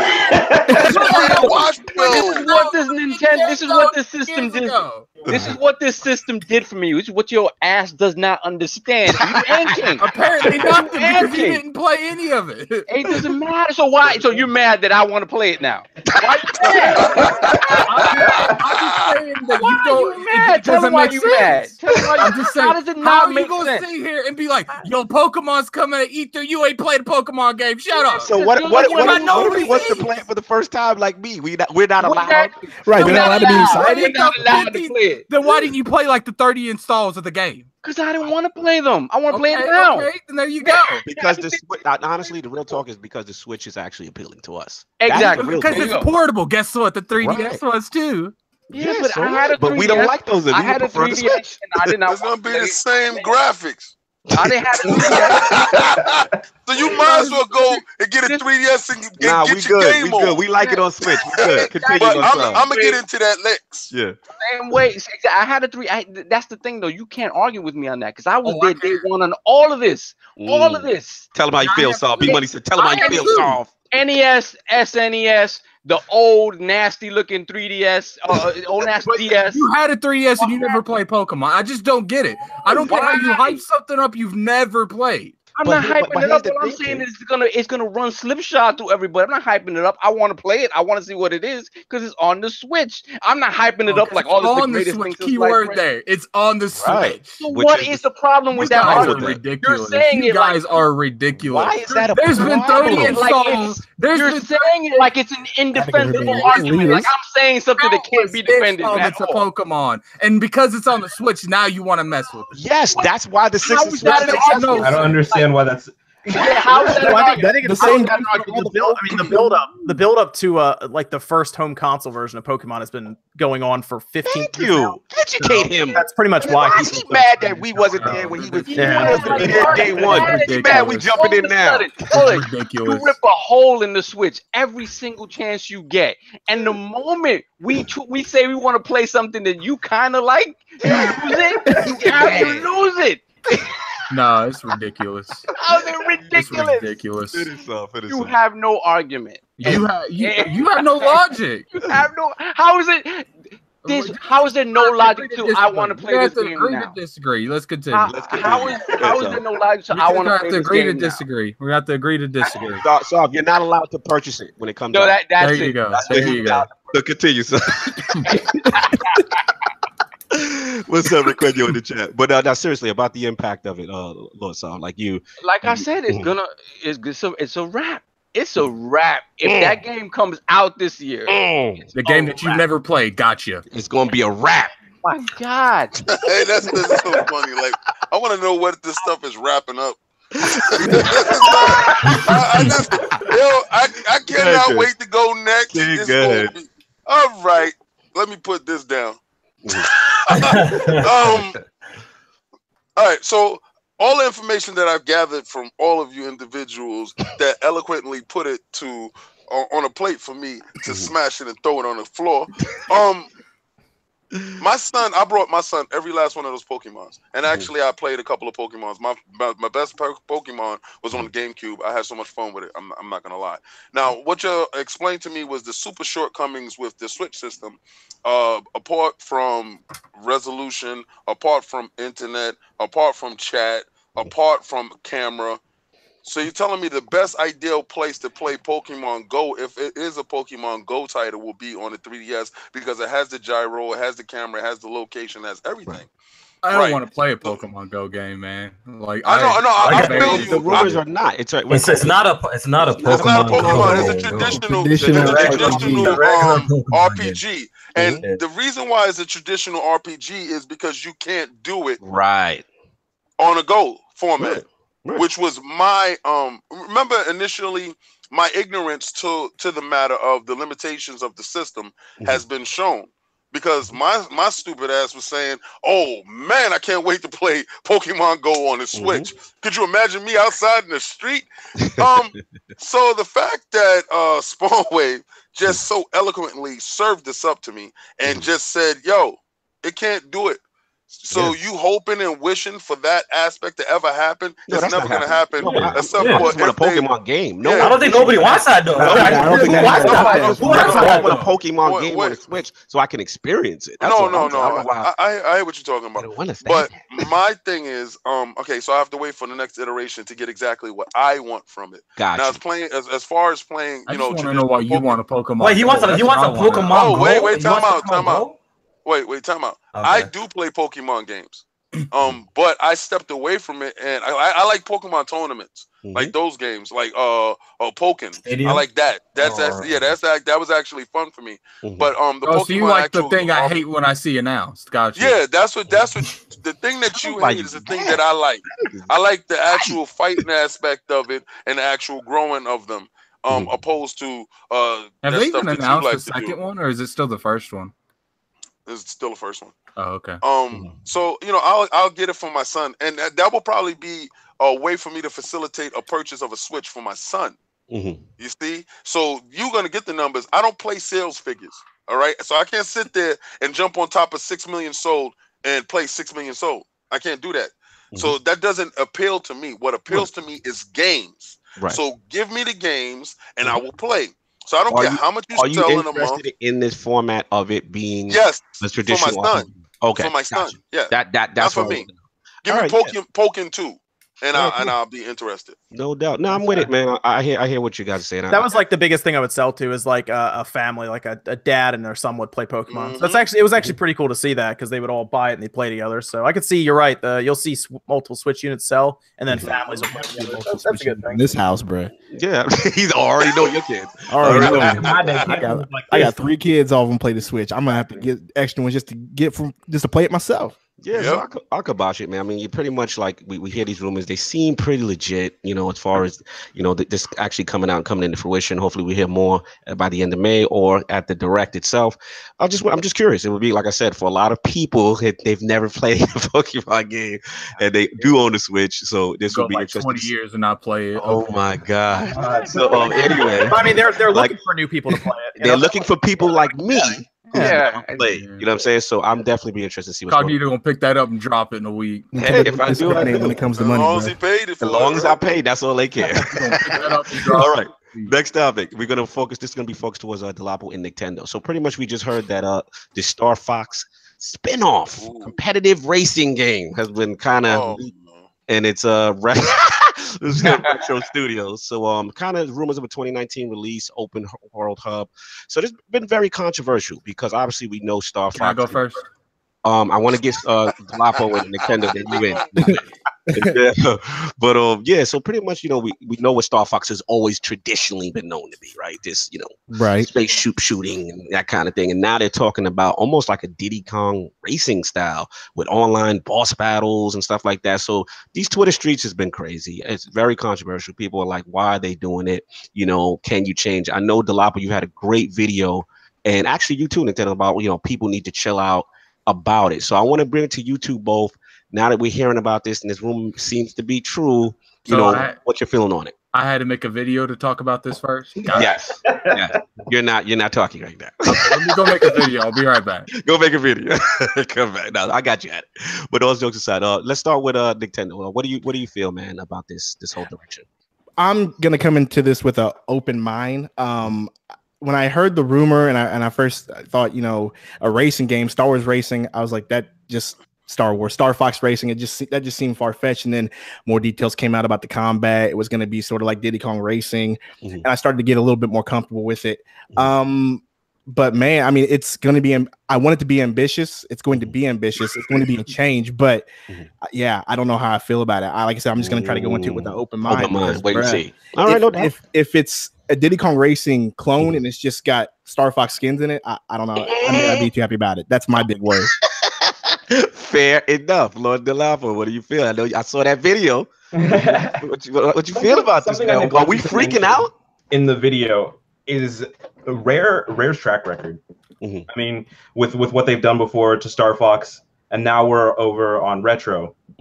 Retro has a pedigree that, I mean, it's hard to match. So I'm just gonna go ahead and say that right now. I doubt it's gonna be a bad game, regardless of what it is, what it looks like. But I think Lord King said something really interesting in the fact that he likes Pokken, and that's not a traditional Pokemon game at all.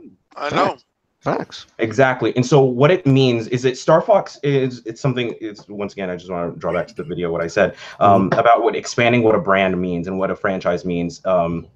Mario isn't just the person who runs and jumps on Koopas anymore. Okay, he'll go and play golf. He'll play tennis. He's playing tennis soon.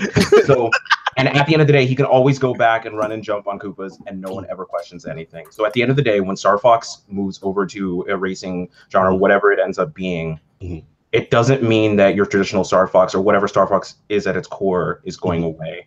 Okay. It just means they're just going to be able to market it to more people, and more people are going to be able to enjoy it. And hell, you never know. If somebody's like, hey, I really like the Star Fox Grand Prix game. Ooh, what is the Star Fox 64 game? You know what I mean? They might go back and check it out. You never know what. Just opening it up to new. So pretty much you have full confidence in retro. I absolutely.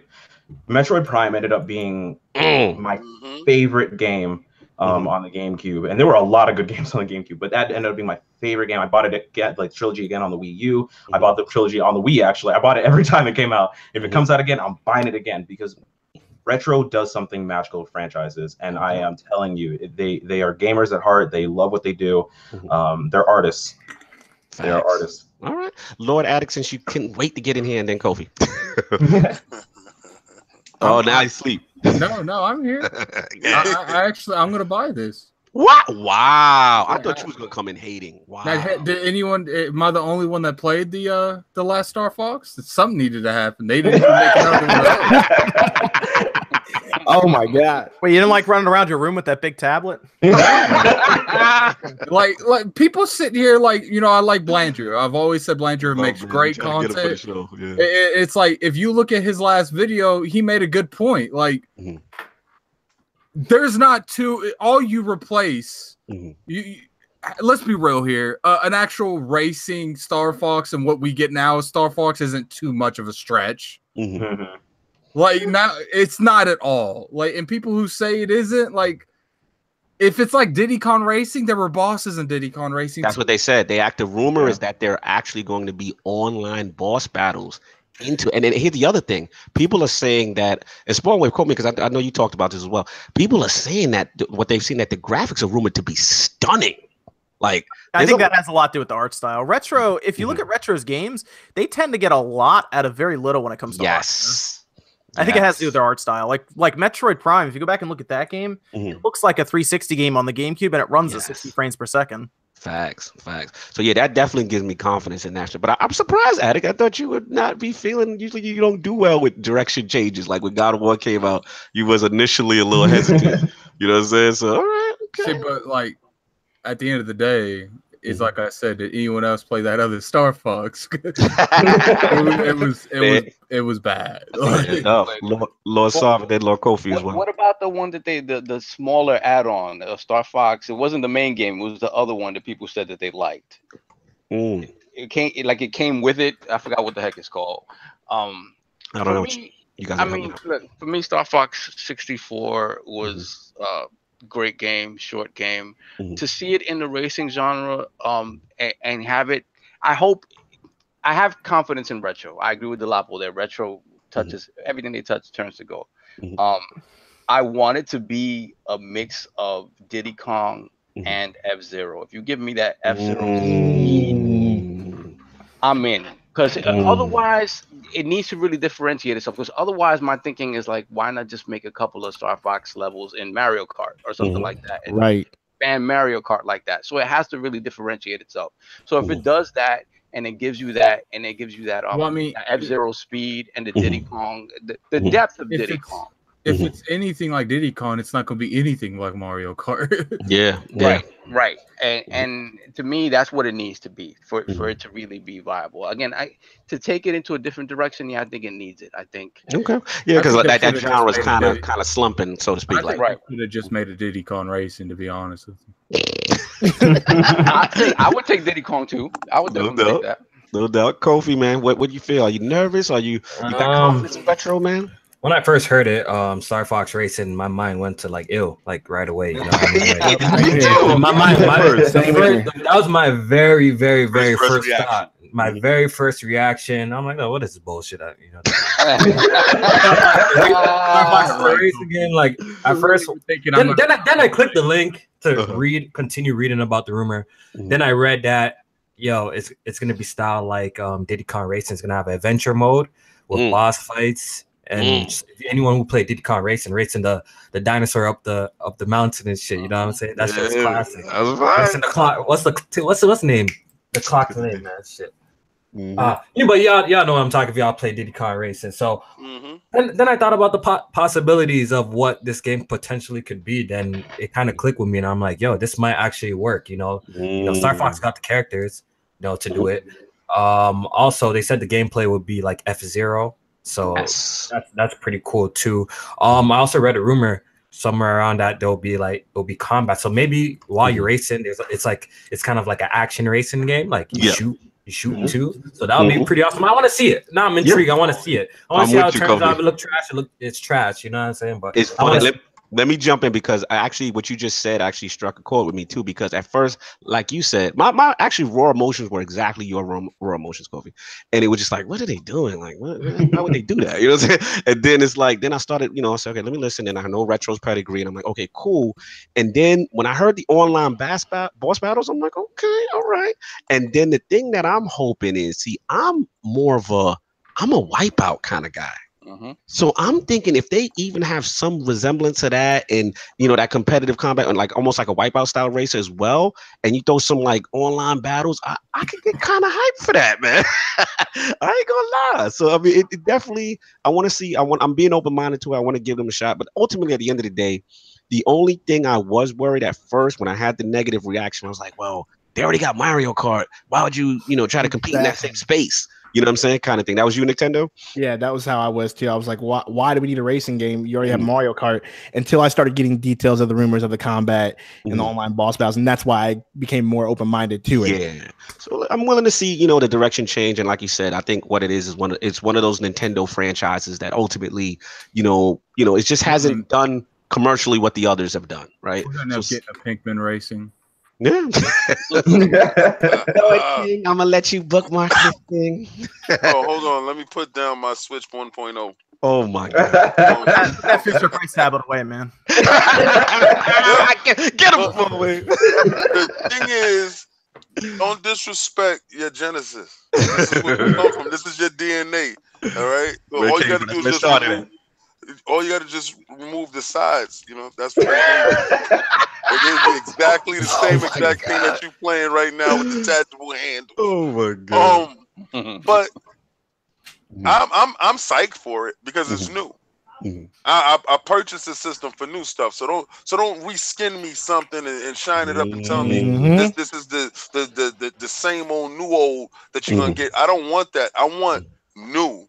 So when they said boss battles, they said we racing, we're doing this. Oh, you taking it there? I'm taking it there too. I'm a purchase. But what I've heard from you guys, and I like it because it's different. It's in this sense, right?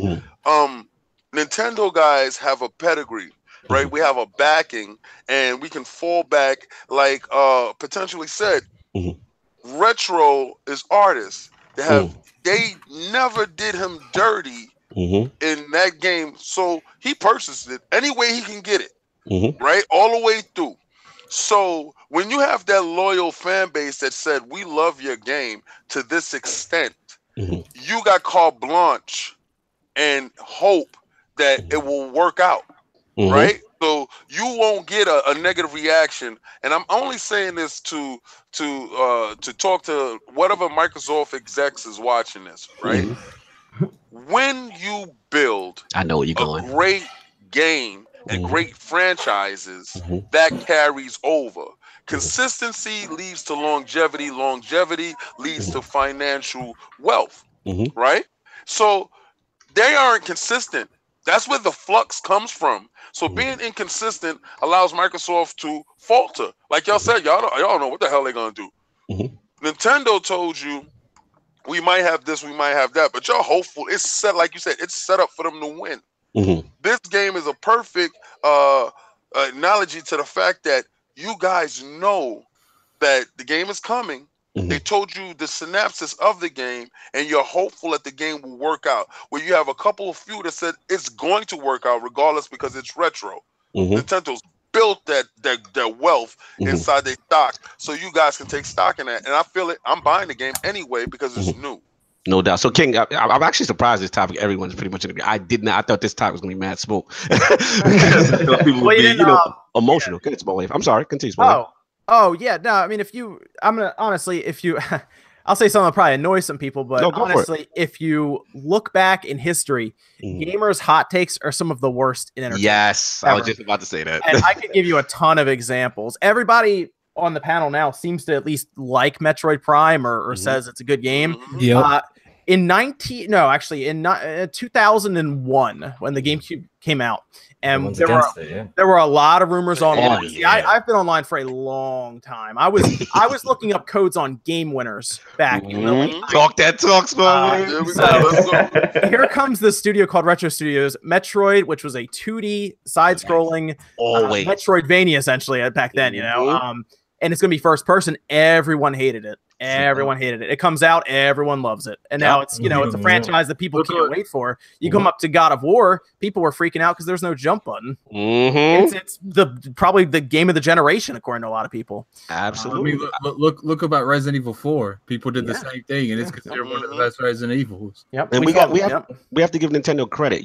They tend to be. I won't go that far. Oh my God. They tend to do things that you would scratch your head and say, okay, why would they do that? And just kind of reimagine stuff. They're more ballsy in that respect, as far as the creativity aspect, whereas the others tend to kind of stay a little bit more in their lane. So it'll be interesting to see. But now let's get to the hottest part of this whole thing, what we here for. You know what I'm saying? I thought the whole topic we were here for. What have I been here for? The real reason we're here for. So these predictions. So here we go. The mic drop segment. Now I want to bring this to the Lord's round table here. Are we going to do a bend the knee on this? Or? We're going to do a bend the knee on this one. So Lord keeps losing. Gotcha. This will be a bend the knee segment. There goes my solar flare. So pretty much, I want to get everyone's take. What does the Switch need to do to drop that mic at E3? You know what I mean? Like, what is this? It doesn't have to be a singular thing. It could be a bunch of things. What comes to your head that they need to do? If they do these said things, it's over. And I need Kofi's energy right now. My guy, they already set it up, man. Look, all they gotta redo is reveal Pokemon and Smash, and a lot of people is gonna be happy. That alone, those are big sellers. I thought people want new games though. Oh yeah. It's funny how these Xbox that you and Kick talk about new games, but y'all buying every single Forza. Look, the same 3 games for like how long now? Come on, let's cut the crap, man. Man. I'm hearing a lot of y'all say new. How y'all been Xbox fans for this long? It's crazy. I just want to know, like, what happened in this? No, but tell me if I'm lying though. It's literally tell me if I'm lying though. You go from a 3 to an 8 in a second. That was the easiest way to trigger it. Like, I didn't even mean. I ain't triggered. I was triggered. He thought I was gonna jump in, so he was saving that for me. But I dodged that bullet because that bullet was mad whack. Kofi, you got better than that. That was a mad whack bullet. That was a you got better than that. So Kofi, just those two alone. I think those two will be enough. But I think we're gonna see Metro Prime, at least a trailer or something like that. I'm gonna give it to the rest of the Lords first, then the guests. So let's go with Saul. I need that drop the mic, man. You better not say Pokemon. No, Pokemon. Yeah, Pokemon Go. No, I think the drop the mic moment. I mean, for me, I don't know if it's a drop the mic. I think we get a 2D Mario Brothers game, and it's called Super Mario Brothers 4. Oh, no, it's called Super Mario Wii. The Wii U, the last one, reskinned. That's what it's called. But it's called the last one that y'all didn't play. I think most people. I mean, I had the Wii U at launch, and it was a great game. But I think a lot of people were not happy. They're not happy with the art style with the new Super Mario Brothers series. So I think, like, to appease that, it's been so long. Imagine adding a 2D, 2-player or whatever regular Mario, a classic Mario game that says Super Mario Brothers 4. That would be, to me, I think the nostalgia just would run rampant, and that would be like, I think it would be. It would sell even better than Odyssey. Yeah. There we go, playing sales. I don't know if it's a $60 game, but I'm not getting stock options off of this stuff. Lord King, I need next. What actually would entertain you that you'd be like, wow? Anything new. Yo, listen. you know, Kofi, I love the way that you was like, yo, you're a Microsoft fan or whatever. I'm a Microsoft fan, and this is the real thing. I'm a Microsoft fan because we have real internet. All right. So listen, Kofi, I do. That's how you shoot a gun. That's how you shoot a gun. I do. Before Kofi takes over, screams in the mic and stuff, I do want to say something. Okay. Like, what's up? Why are you in my segment again, Sunshine? Look, this is for you, man. This is for you. Why are you in my spotlight? Why are you in Let him get his shoulder flare off and then give it back to you. I gotta let him get it. Go ahead, solar flare. Look, I just want to say that you guys have to agree that when it comes to the 3 big platforms, for some reason, it's never demanded for new games on Nintendo side. I'm sorry, like it's just not nostalgia. Like, it's not. Look, you want to have this Switch, right? If you want to have a conversation, let's talk about that, man. We'll talk about that later. We'll talk about that later. But I do want to bring that up. Like, okay, let King finish. King, let King finish because Solar Flare just jumped in and tried to snatch the spotlight. I know he feel we tango in cash. He trying to do a buddy cop movie. I want them to be happy. So just new type. That's something new. I want them to do anything new. Okay, I know they can always walk up there and they can be like, Part 4 retro, and just show a logo, and you guys would be like, "Oh my God, they did it! I can't believe they did it!" Like, yo, they don't even have to show gameplay; they show a name. And you guys would be like, "Oh my God, they won this show! I can't believe it!" Like, we be too hyped for the static trailers. Yo, they did it. They did it with Smash Brothers. They showed the Metroid Prime, just the PNG. You guys died crying at the Nintendo store. Crying. Yo, what they did was they told you it's behind a paywall. All right. So you want this game, right? You want this Smash Brothers, but you got to pay the $20 to get in. They thought that. But does it come with game chat, sir? Do you have the app? Kind of. Do you have a cell phone? All right. So listen, what I want is new experiences. A mic drop moment for me would be a new franchise that they're showing. And I know that I'm going to get some fun out of my system. My system sits there, to be honest with you. Okay, so even some support, some hot amiibo. Get some hot amiibo. You saw when we was at PAX. You saw we was at PAX, and I wanted those amiibos for Shovel Knight. You listen, I'm going to support when it's something different. When it's something I can't get from my. Once the amiibos don't have cheat support. Yeah, well, the thing with you is, Addict, my solar flare. My solar flare. I love the fact that you like to jump in. You like, I'm gonna get some spotlight. I love it. I figured you out right now. You're my little Rubik's cube. I done got all episode of ILP we're on, and you just figured that out. Oh my God! Continue, finish up. We got moving Addict. All right. So the thing is this. Where y'all looking for nostalgia, I'm not looking for that. All right, I'm looking for them to push this next game to the next generation and to see how we're going to use this Switch in its unique ways. It's very unique. I know we got Labo, and I know people was hating on it. I know I had a lot of jokes about it, but that's what I'm talking about. I'm talking about pushing the industry into a different direction. So my mic drop moment will be something that pushes the industry into another space, that we haven't been in yet. Lord Addict, since you've been unimpressed with Nintendo for this segment, what do they need? Super Punch Out. Oh yeah, no doubt. I'm exactly the opposite of Lord King. He don't want nostalgia feeding in his. I want to be on that nostalgia Kool-Aid. Okay. Really? The same people, the same person who laughed at us about a PNG Metroid. Oh no, really? We were discussing showing someone, but not necessarily the game itself. Like, look, I have a PS4, an Xbox One, and a PC capable of playing shit. Okay, I can play anything I want. But why I bought a Switch for their games? I don't Like games like Splatoon, I don't care about. Like I just don't. Like the majority of the games they make don't interest me. So what would interest you? What would they do? That Pokemon that's not that Pokemon Go bullshit. Language. It's whatever. Then they need to start making Pokemon Go. And they give me that. They give me that Mario Party, whatever number they are. Okay, all right. And they give me that Super Smash Brothers and actually put new characters in it, which I'm pretty sure they will. You know how they do that. I'm cool. So the nostalgia thing is really not an issue. Like you actually like it. So I'm confused because in 1 minute you say you don't like when they remaster Wii U games, and then the next minute you say I want.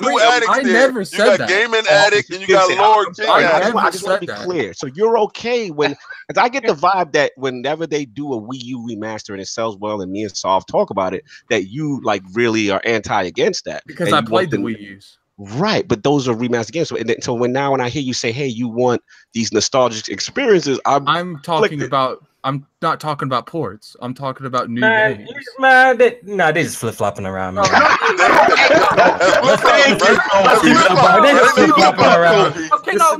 are the same as I'll turn around and hype up backwards compatible on Xbox.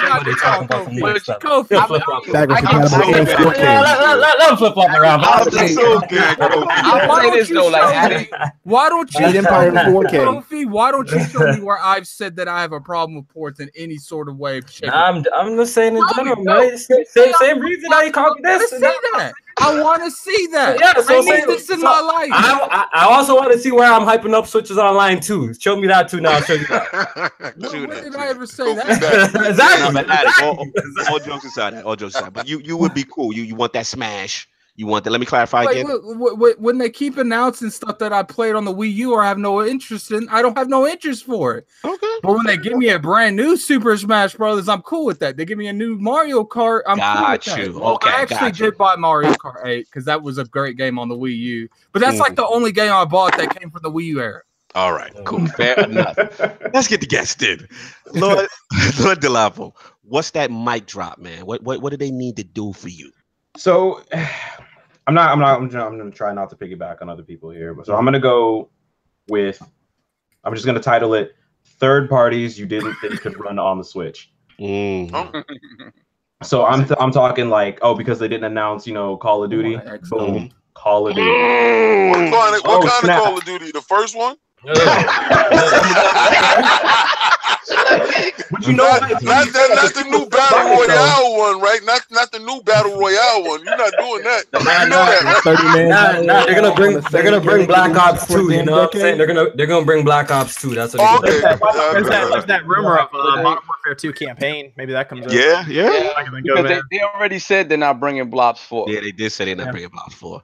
Yeah, I saw that on SpawnWave last night. So I'm sorry, the nobody wanted. No, I mean, like, anyway, we've been surprised by what they can get on the Switch before, but Bethesda's been really good about that. Just showing us, hey, you guys, like, it's still early in the console's lifetime, so we know that games tend to get better and they look better and things run better as it goes on. And I'm actually I'm still surprised every time they announce something like that. The second they said Wolfenstein, I was like, no way. Yeah, I thought they'd blow up. Switch's like biggest proponents, and I was like, no way. But people are, people are playing it. And they're like, hey, it runs. It's good. So I'm really excited. Listen. I knew King was gonna.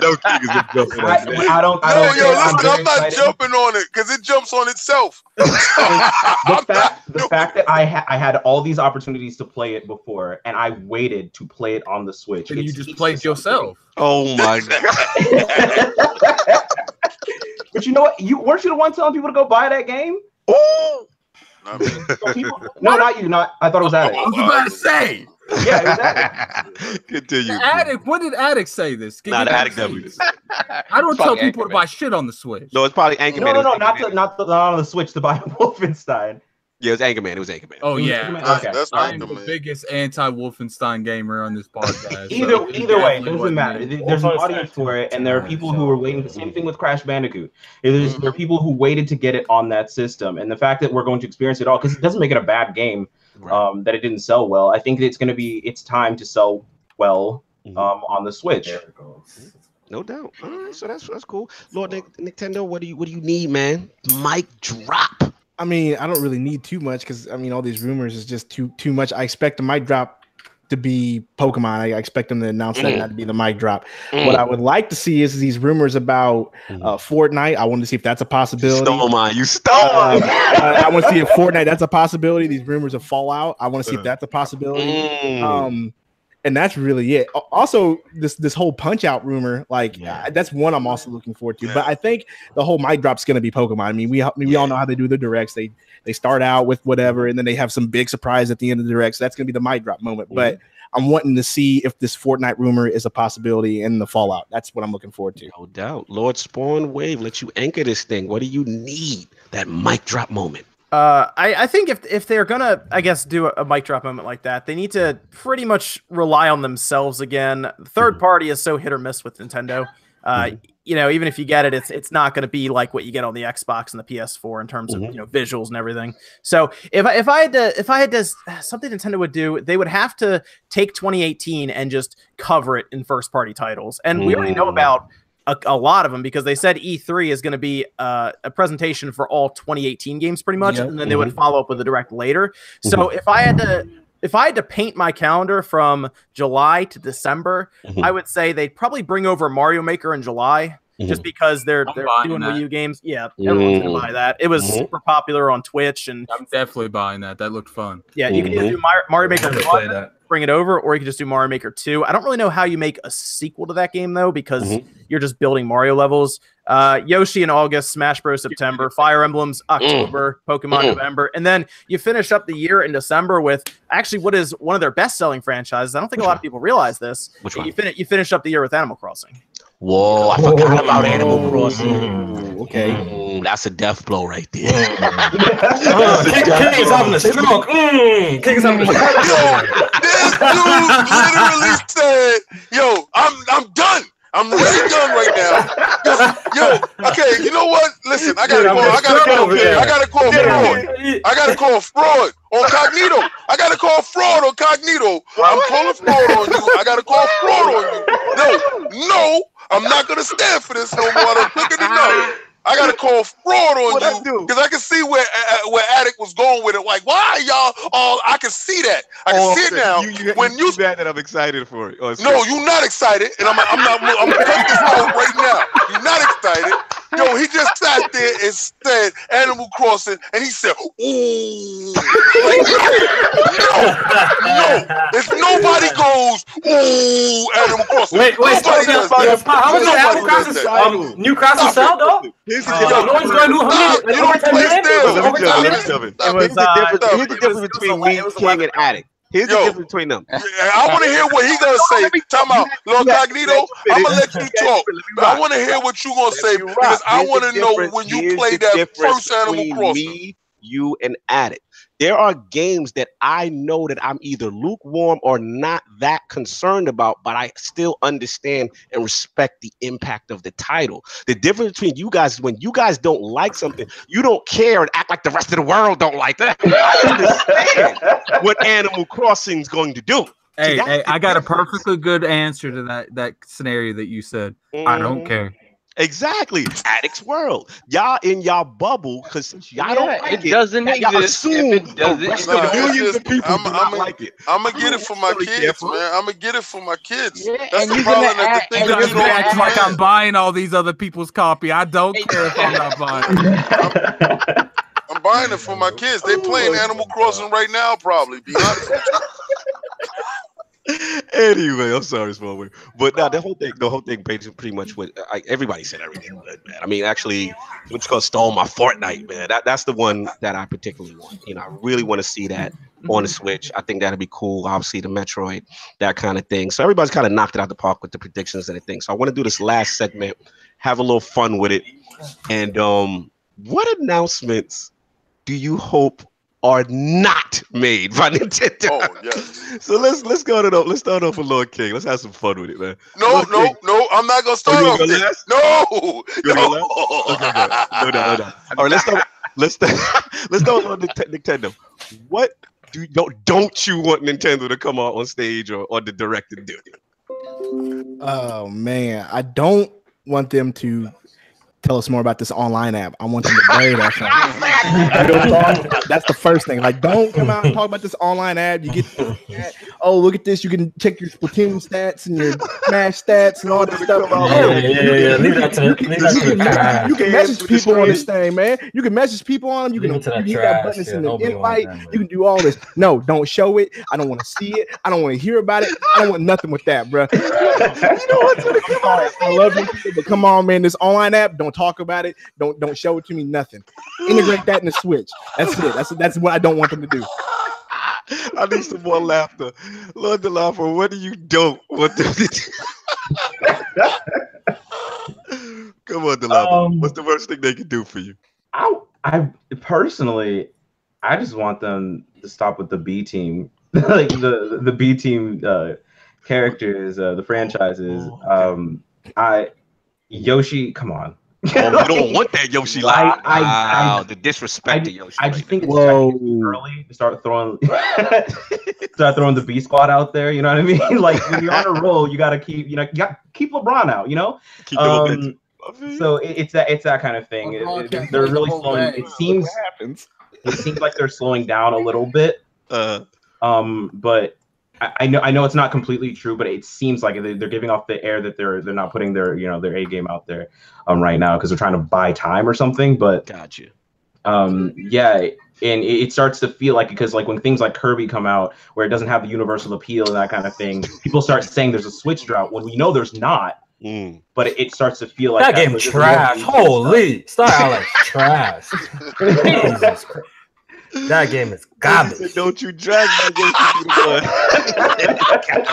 And I beat it. Trust me, I know that game. Kofi, man, you up, man. You got me laughing. What doesn't Nintendo need to do for you this E3? Tight. Basic. Just say announcing the amiibos for me. Personally, they come out and talk about amiibos. Me, I'm like y'all think I'm some super Nintendo fan, but I actually hate amiibos. I wish it would just go away personally. They come on stage talking about the amiibo this, amiibo that. Nah, not fan. That would piss me off. And probably announce like something like Star Fox Zero or some crap like that. Like a port that would piss me off. You know what I mean? Like I don't know. That would pretty much like cheese me. Fair enough. Lord SpawnWave, I'm very curious about this. What would piss you off? I guess anything with heavy motion controls. I'm not really interested in any of that. I guess if they keep putting this spotlight on like the 3DS, it's I understand why they do it. I was going to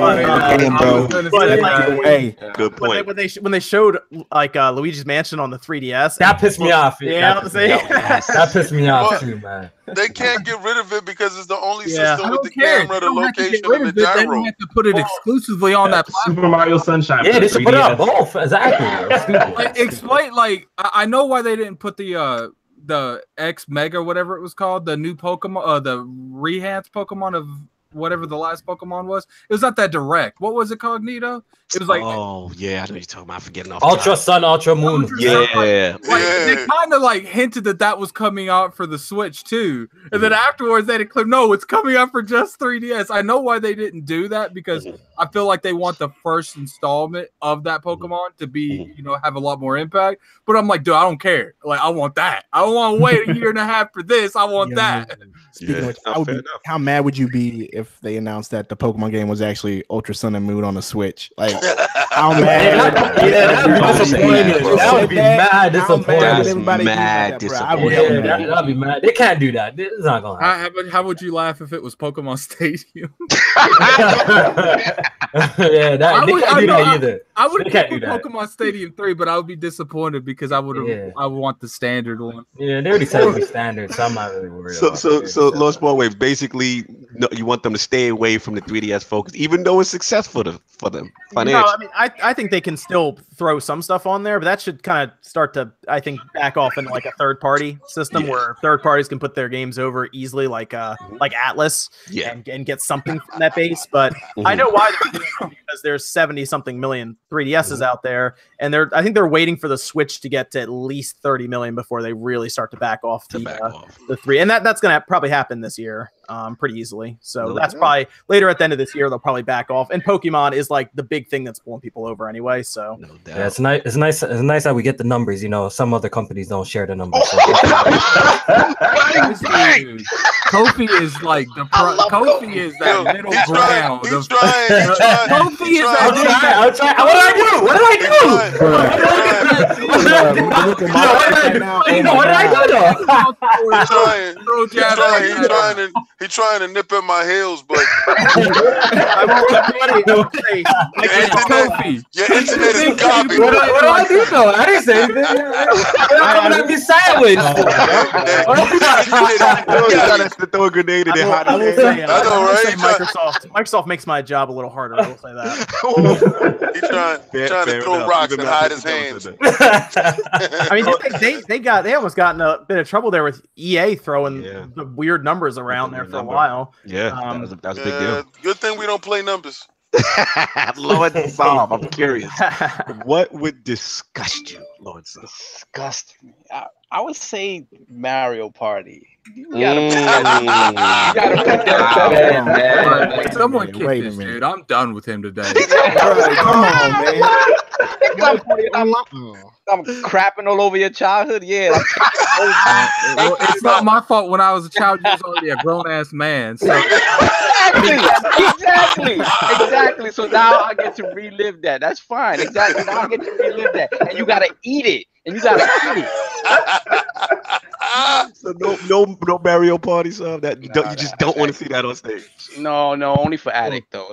I'll let Addict have it. There you go. He can stay now. I'll let Addict have it. Oh my God, Addict, you're up next. But I'm very curious. I honestly don't want them to be announcing third parties that came out a year or two ago. Like use that for your directs. Don't use that for your E3 direct. Fair enough. Lord King. Everything. You know what? Y'all be there. This should be easy for you. Y'all know, and I see what y'all do. Y'all try to hide under the beds, like, y'all like, I hope you don't talk about this. I hope you don't. That damn Labo. Yes. I don't want no Labo. Or that Labo joke. That'd be pretty bad too. I'm pretty sure that they're stepping away. I don't want the new Labo to come out. Labo Infinity. All right, this is the Labo Infinity. It's gonna be on retail shelves later. I don't want you put it inside the Wii U. Hey, King. You know what they're gonna do next, don't you, King? They're gonna have that like Labo you put in the ground and it turns into a garden.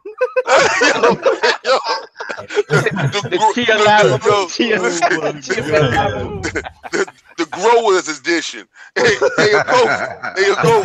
What's up? They gonna bundle your internet with the new Labo. I think the Labo is a pretty good meme and joke online. Have you guys looked into like how the engineers designed that stuff? Nah. It is honestly fascinating. Like some of the stuff they actually did is pretty cool. It's incredible what they did with cardboard. I just don't want to hear a damn more word about it. No, I get that. I get why gamers don't want to listen to it or anything. But I just like looking at it because they're bringing it into like schools and stuff now. Yeah. And looking at like how the IR blaster on the back of the Joy-Con actually functions with the reflective tape and the pulley systems and stuff they have in there is I don't know who like the people who created it. Spin doctor and he's doing right now. Do you understand? Do you understand how instantly get him spin doctor he just spun it? Like I was like, it's trash, and he was like, "But did you understand that what went around with the design of it, though? It's true." You know, the thing is, Labo is like the Connect. We're all just trying to forget about it. You know? That's right. And listen, like the Connect, we threw it in the garbage. Throw your Labo in the garbage. Do me a huge favor, Sovereign. I want to see SpawnWave. You gotta do me a huge favor, Lord Sovereign. You gotta put a Patreon for that man to make a Labo. Yes, we gotta put that as a Patreon. He gotta wear it though. He gotta try to put on that back. He gotta wear it. No, he's gonna videotape him making it. If you're gonna do that, if you're gonna put me in that box like that, yo, listen, I'm telling you right now. Y'all better put up that Patreon with all of us doing that one chip challenge. All right. So I'm not. Listen, I'm sick and tired of just me. You understand? Eating chips and dying. I don't want to die by myself. I want to die with you. I've seen too many of those videos, and yo, you have the hardest of the hardcore. They're like, yeah, it's pretty hot. It's pretty hot. Whoa! 5 minutes later, 5 minutes later, fast forward, and it's like, oh no, this is a snuff video. It's over. No. SpawnWave, finish up your point in reference to level, and then I'll do my last ball. What you call it? We'll wrap this thing up. Oh, just some of the people I talked to that were working on it in PR and everything. They would show me some of the stuff they were doing to get it working, and it's pretty impressive. Like I think some of the engineers behind it probably deserve a little bit of credit, but I get why some people don't like the Labo. I understand completely, obviously. But for kids, it is very, very interesting to them. Like my nephew thinks it's like magic, and I have to explain it to him. And then I explain, oh, the IR sees the reflective tape, and that's how it knows, you know, this piano key is being pressed, and it does at least get them learning, which is good, I think. So. No doubt. Yeah, man. I mean, for me, I think I'm doubling down. I forgot who said it, but I think if they jump on stage and they double down on that app and the online functionality, I'm really gonna be tight, y'all. I'm gonna really be tight because we're done hearing about that. Yeah, one of my bold predictions was I'm hoping. Shout out to Dreamcast guys. Shout out to Kids Move. You know, I'm really hoping on this Discord partnership with Microsoft and hopefully something with Nintendo to at least allow that app on there and that functionality, because we all know, like LordSovILP, you were one of the first to have, you remember when the Switch came out, and Lord King would laugh at me, but I would watch your video and I'm like, yo, the functionality for a headset and mic is in the Switch. Yeah, like, it's there. Like, their purpose. Yo, no, he's not telling you what really happened. Yo, listen, this is real quick, and this is to the point.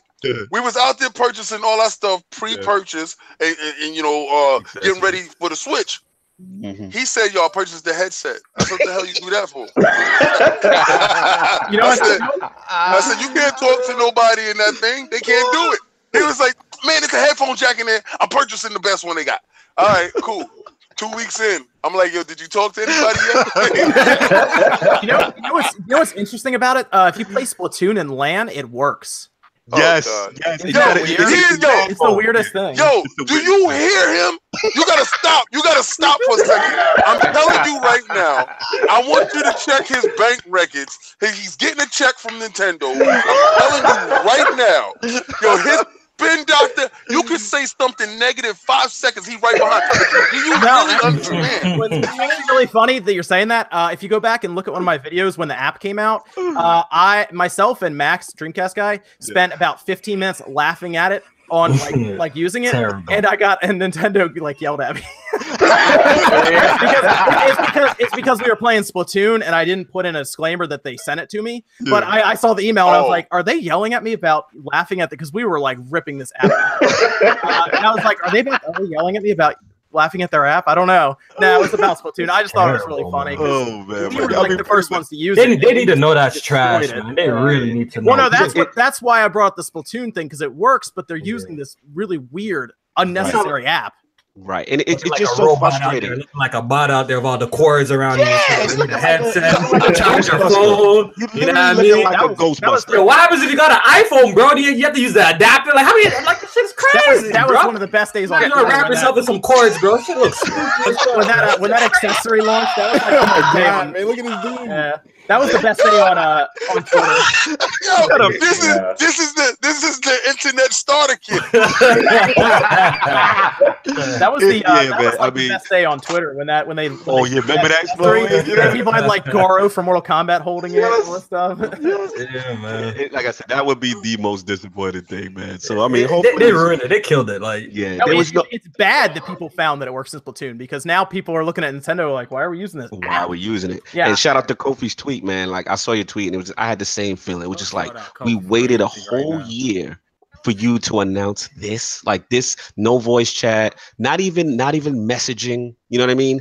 Right now, the friends list is just like a virtual online stalker list. Oh, he played this 4 hours ago. Exactly. Oh, he did that. It's so frustrating because the old platforms had it. They're in the new generation. Like they've knocked this system out of the park. but they refuse, and they're just doubling down on stubbornness. You know what it is? They lucky they just got good games. It's just that simple. They lucky. Microsoft's position and not all of this going on. Oh my God! Listen, always gotta know Kofi. Yo, Kofi, they got them good old games. Good old games. Now, King David needs to pull up our press style. We can have a lot of fun, man. We like talking smack. You know, it's all the funny games. I like that. Absolutely. If this would have happened with Microsoft, they would have sold that Xbox brand years ago.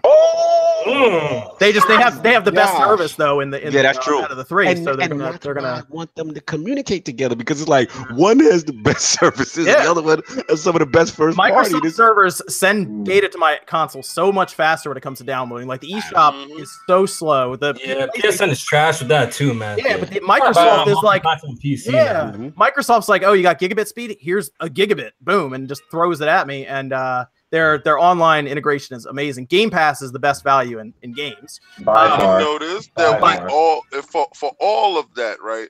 Like what y'all just said, Nintendo got the games. Sony has some type of pedigree when it comes to bringing that cinematic feel to some of their games and stuff.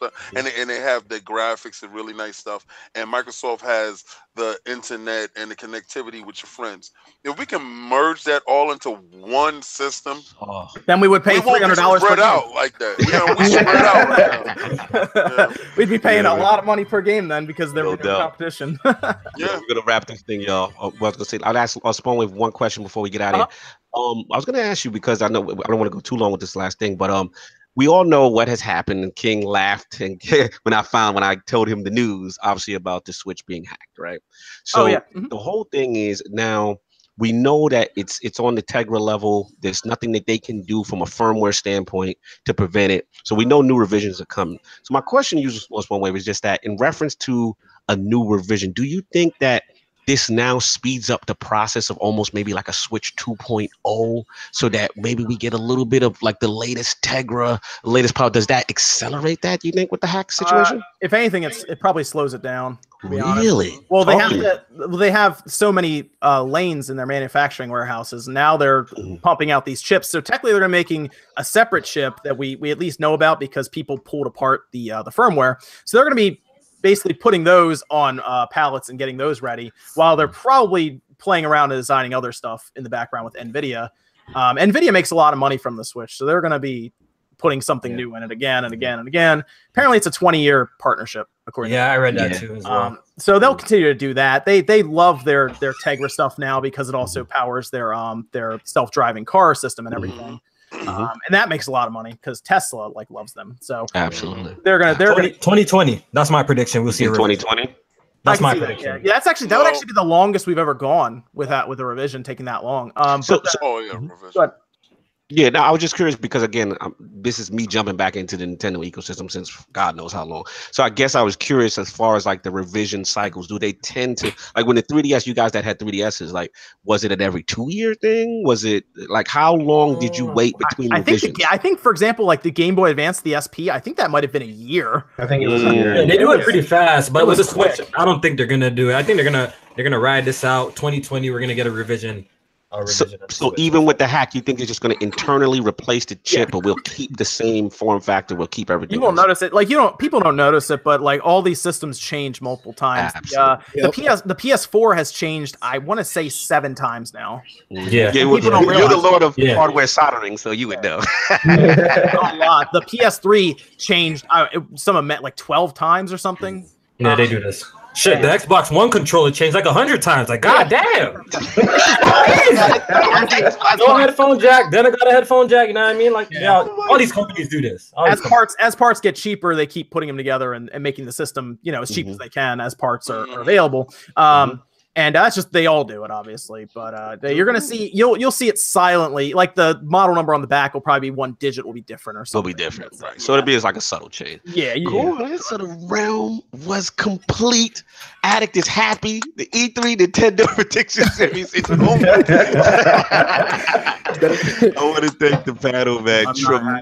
Tremendous fans of all of you individually, man. I've been following you guys for a long time, and obviously my journey with the Switch, and I figured I had to get you guys on. You guys entertain me. You guys are very knowledgeable, great channels. So let's do these outros. Start with Lord SpawnWave. An absolute pleasure for coming through, man. I'm a huge fan of your work. Huge fan. He's like this man's like the CNN of gaming right now. I get my news wave, and I'm good. So where can the fine people find you? What else you got cooking up? You can find me on SpawnWave. I was actually working on a video right before this. I'll be continuing it. I'm actually going to build a nice little Raspberry Pi nice classic system. You can put all your games on it. And I found I could have swore I to God you're about to say I'm about to build a Labo. Like I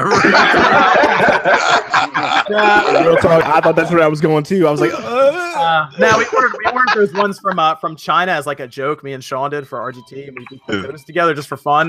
Just because it made a good topic for a video. You know, get some. You already have Labo. You get knockoff cardboard to build these things.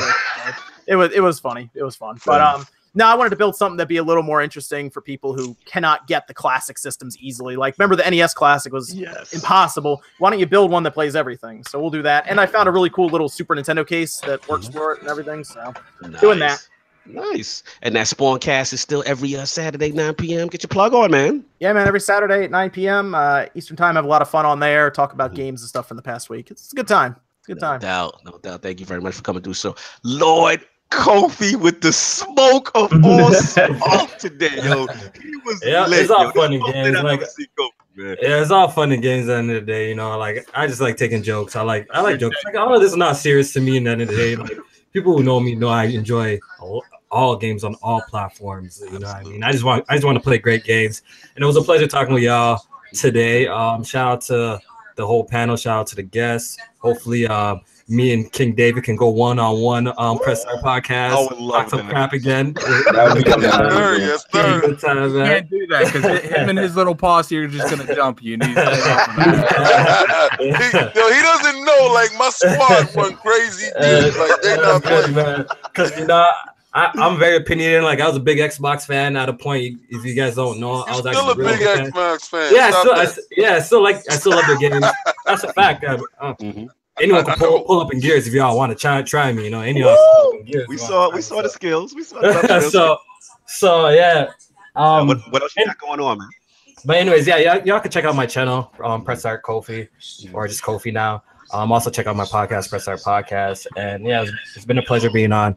And hopefully I'll be on again one day. Oh, absolutely. You know the invite is always there for you. And plug that Press Start Podcast. That's every what day at what time? Press Start Podcast is every Thursday at 8:30 p.m. Eastern time. And please check out his developer about his interview with developer Band.Nyko, Dimitri from Cold Bean. It was fantastic. Shout out to J Main. I gotta get J Main on the show and Erica as well, and Alex and stuff. Yeah, definitely gotta get. I love the panel. Great bunch of people. They're doing good content out there, man. Respect it. I don't think our family friendly can handle Alex. We gotta have Alex. I would like to see Alex and King go at it. Actually, yeah, that'd be actually pretty. That would be kind of funny because Alex gets into it.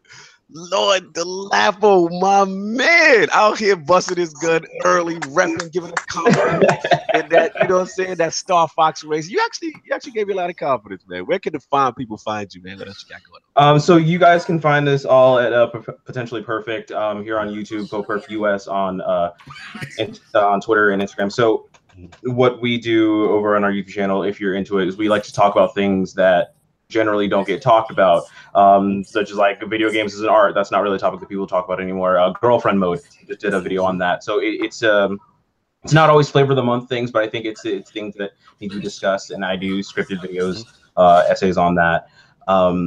Just to go ahead, I know Spawn already like you know, showed us like what he's about, but like I'm telling you, like, I watched his stuff so much. Absolutely, I started paying for it. Like I got Patreon. Like since 10,000 subscribers, I'm telling you, a beast out here, man. That's where you get your news. And so definitely really check him out on Saturday. He does his own podcast too. So, but yeah, that's what we do. We do funny stuff because we believe that video games are fun. They should stay fun. And that's what they are. Are we gonna get some more tracks, man? I like you with that guitar, man. Hey, listen. That, man. The boy's nice. It's like Prince. It's a young Prince right here.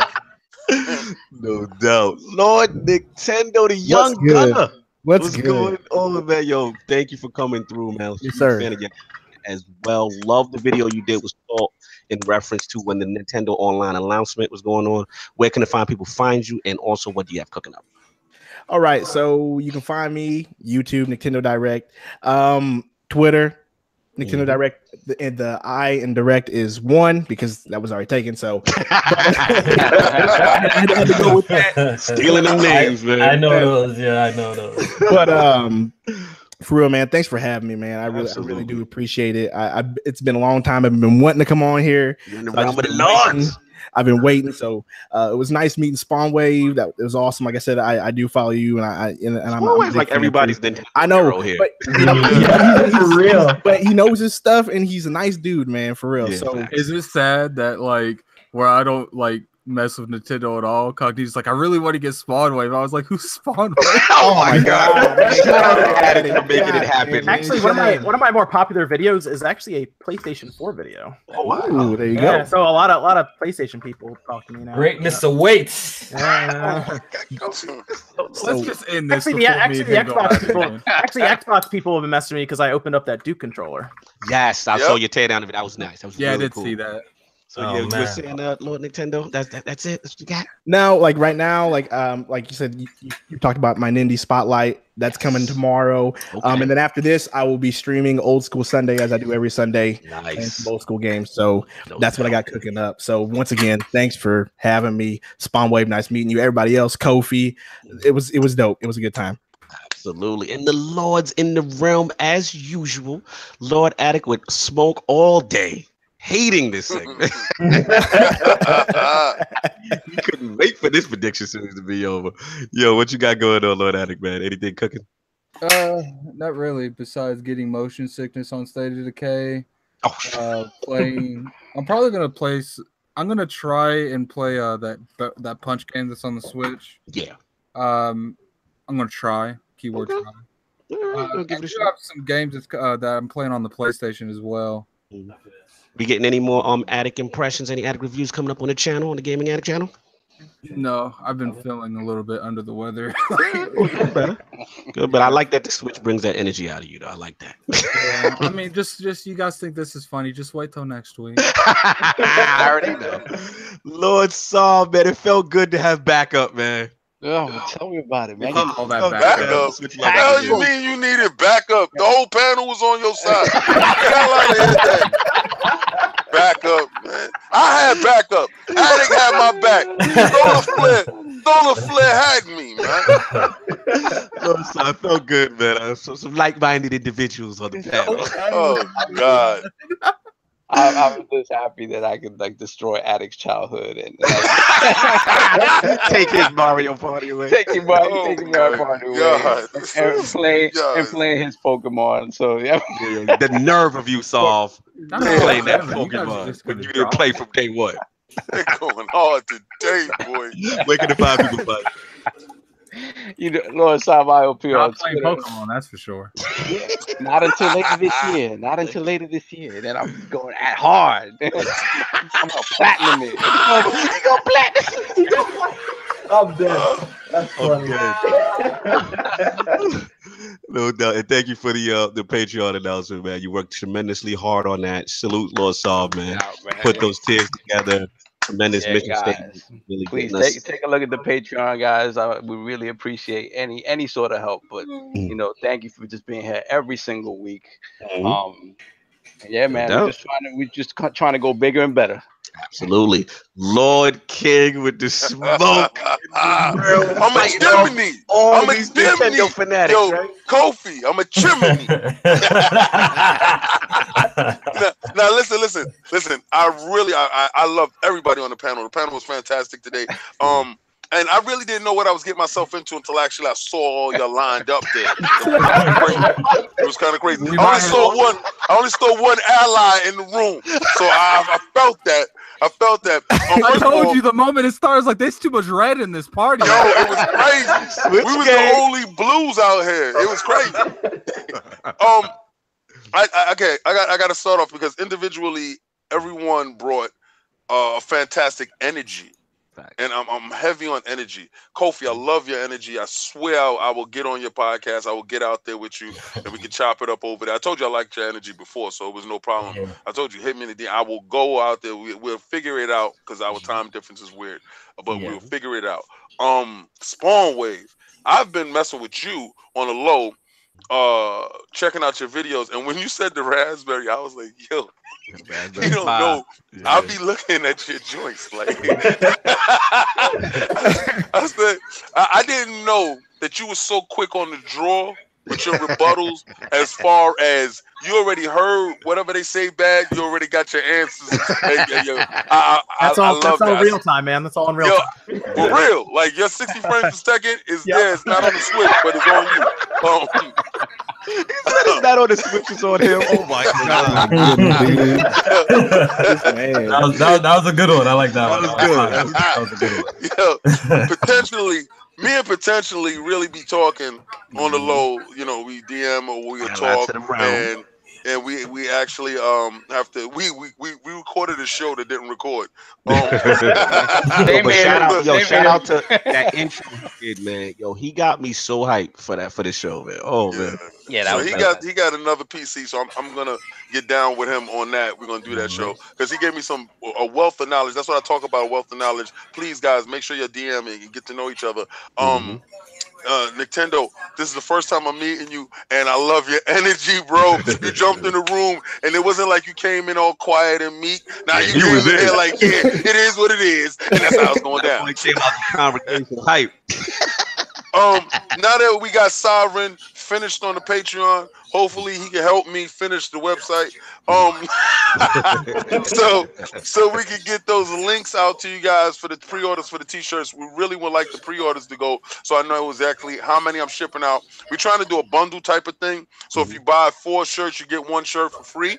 Or if you buy the whole package, you get the pink female shirt for your wife for free, so you know she can swag out with you too on the podcast. You know when she upstairs, or she probably join in the podcast rocking her shirt. That'd be a good thing. Close to the E3, we're gonna start doing little things called the Road to E3. Also got combat talk coming. It'll be a separate thing that I can go in depth. That's I can go in depth on boxes and fighting and how to act like a fighter and be a fighter and how to have integrity. So I just had a great podcast. This was great, guys. This was really great, man. Yeah, the realness was spreading around, man. Again, shout out to all the panel, all the guests, man. It was fantastic. Great to talk gaming, have some fun, have some smoke. You know what I'm saying? It's always fun. You know what I'm saying? Make sure you guys hit the like, subscribe. Again, shout out to Sal for putting that Patreon up. But again, we're just trying to make this podcast bigger and better, slowly growing. And again, this is just an extension of the Saturdays that the Lords used to have together, just gaming. So yeah, man, everybody enjoy your Sunday and have some fun. And next week we will have the Sony will be up to bat. We'll have some special surprise games for you guys. So make sure you guys stay tuned. Okay. All right, everybody enjoy your Sunday. Peace. Yep.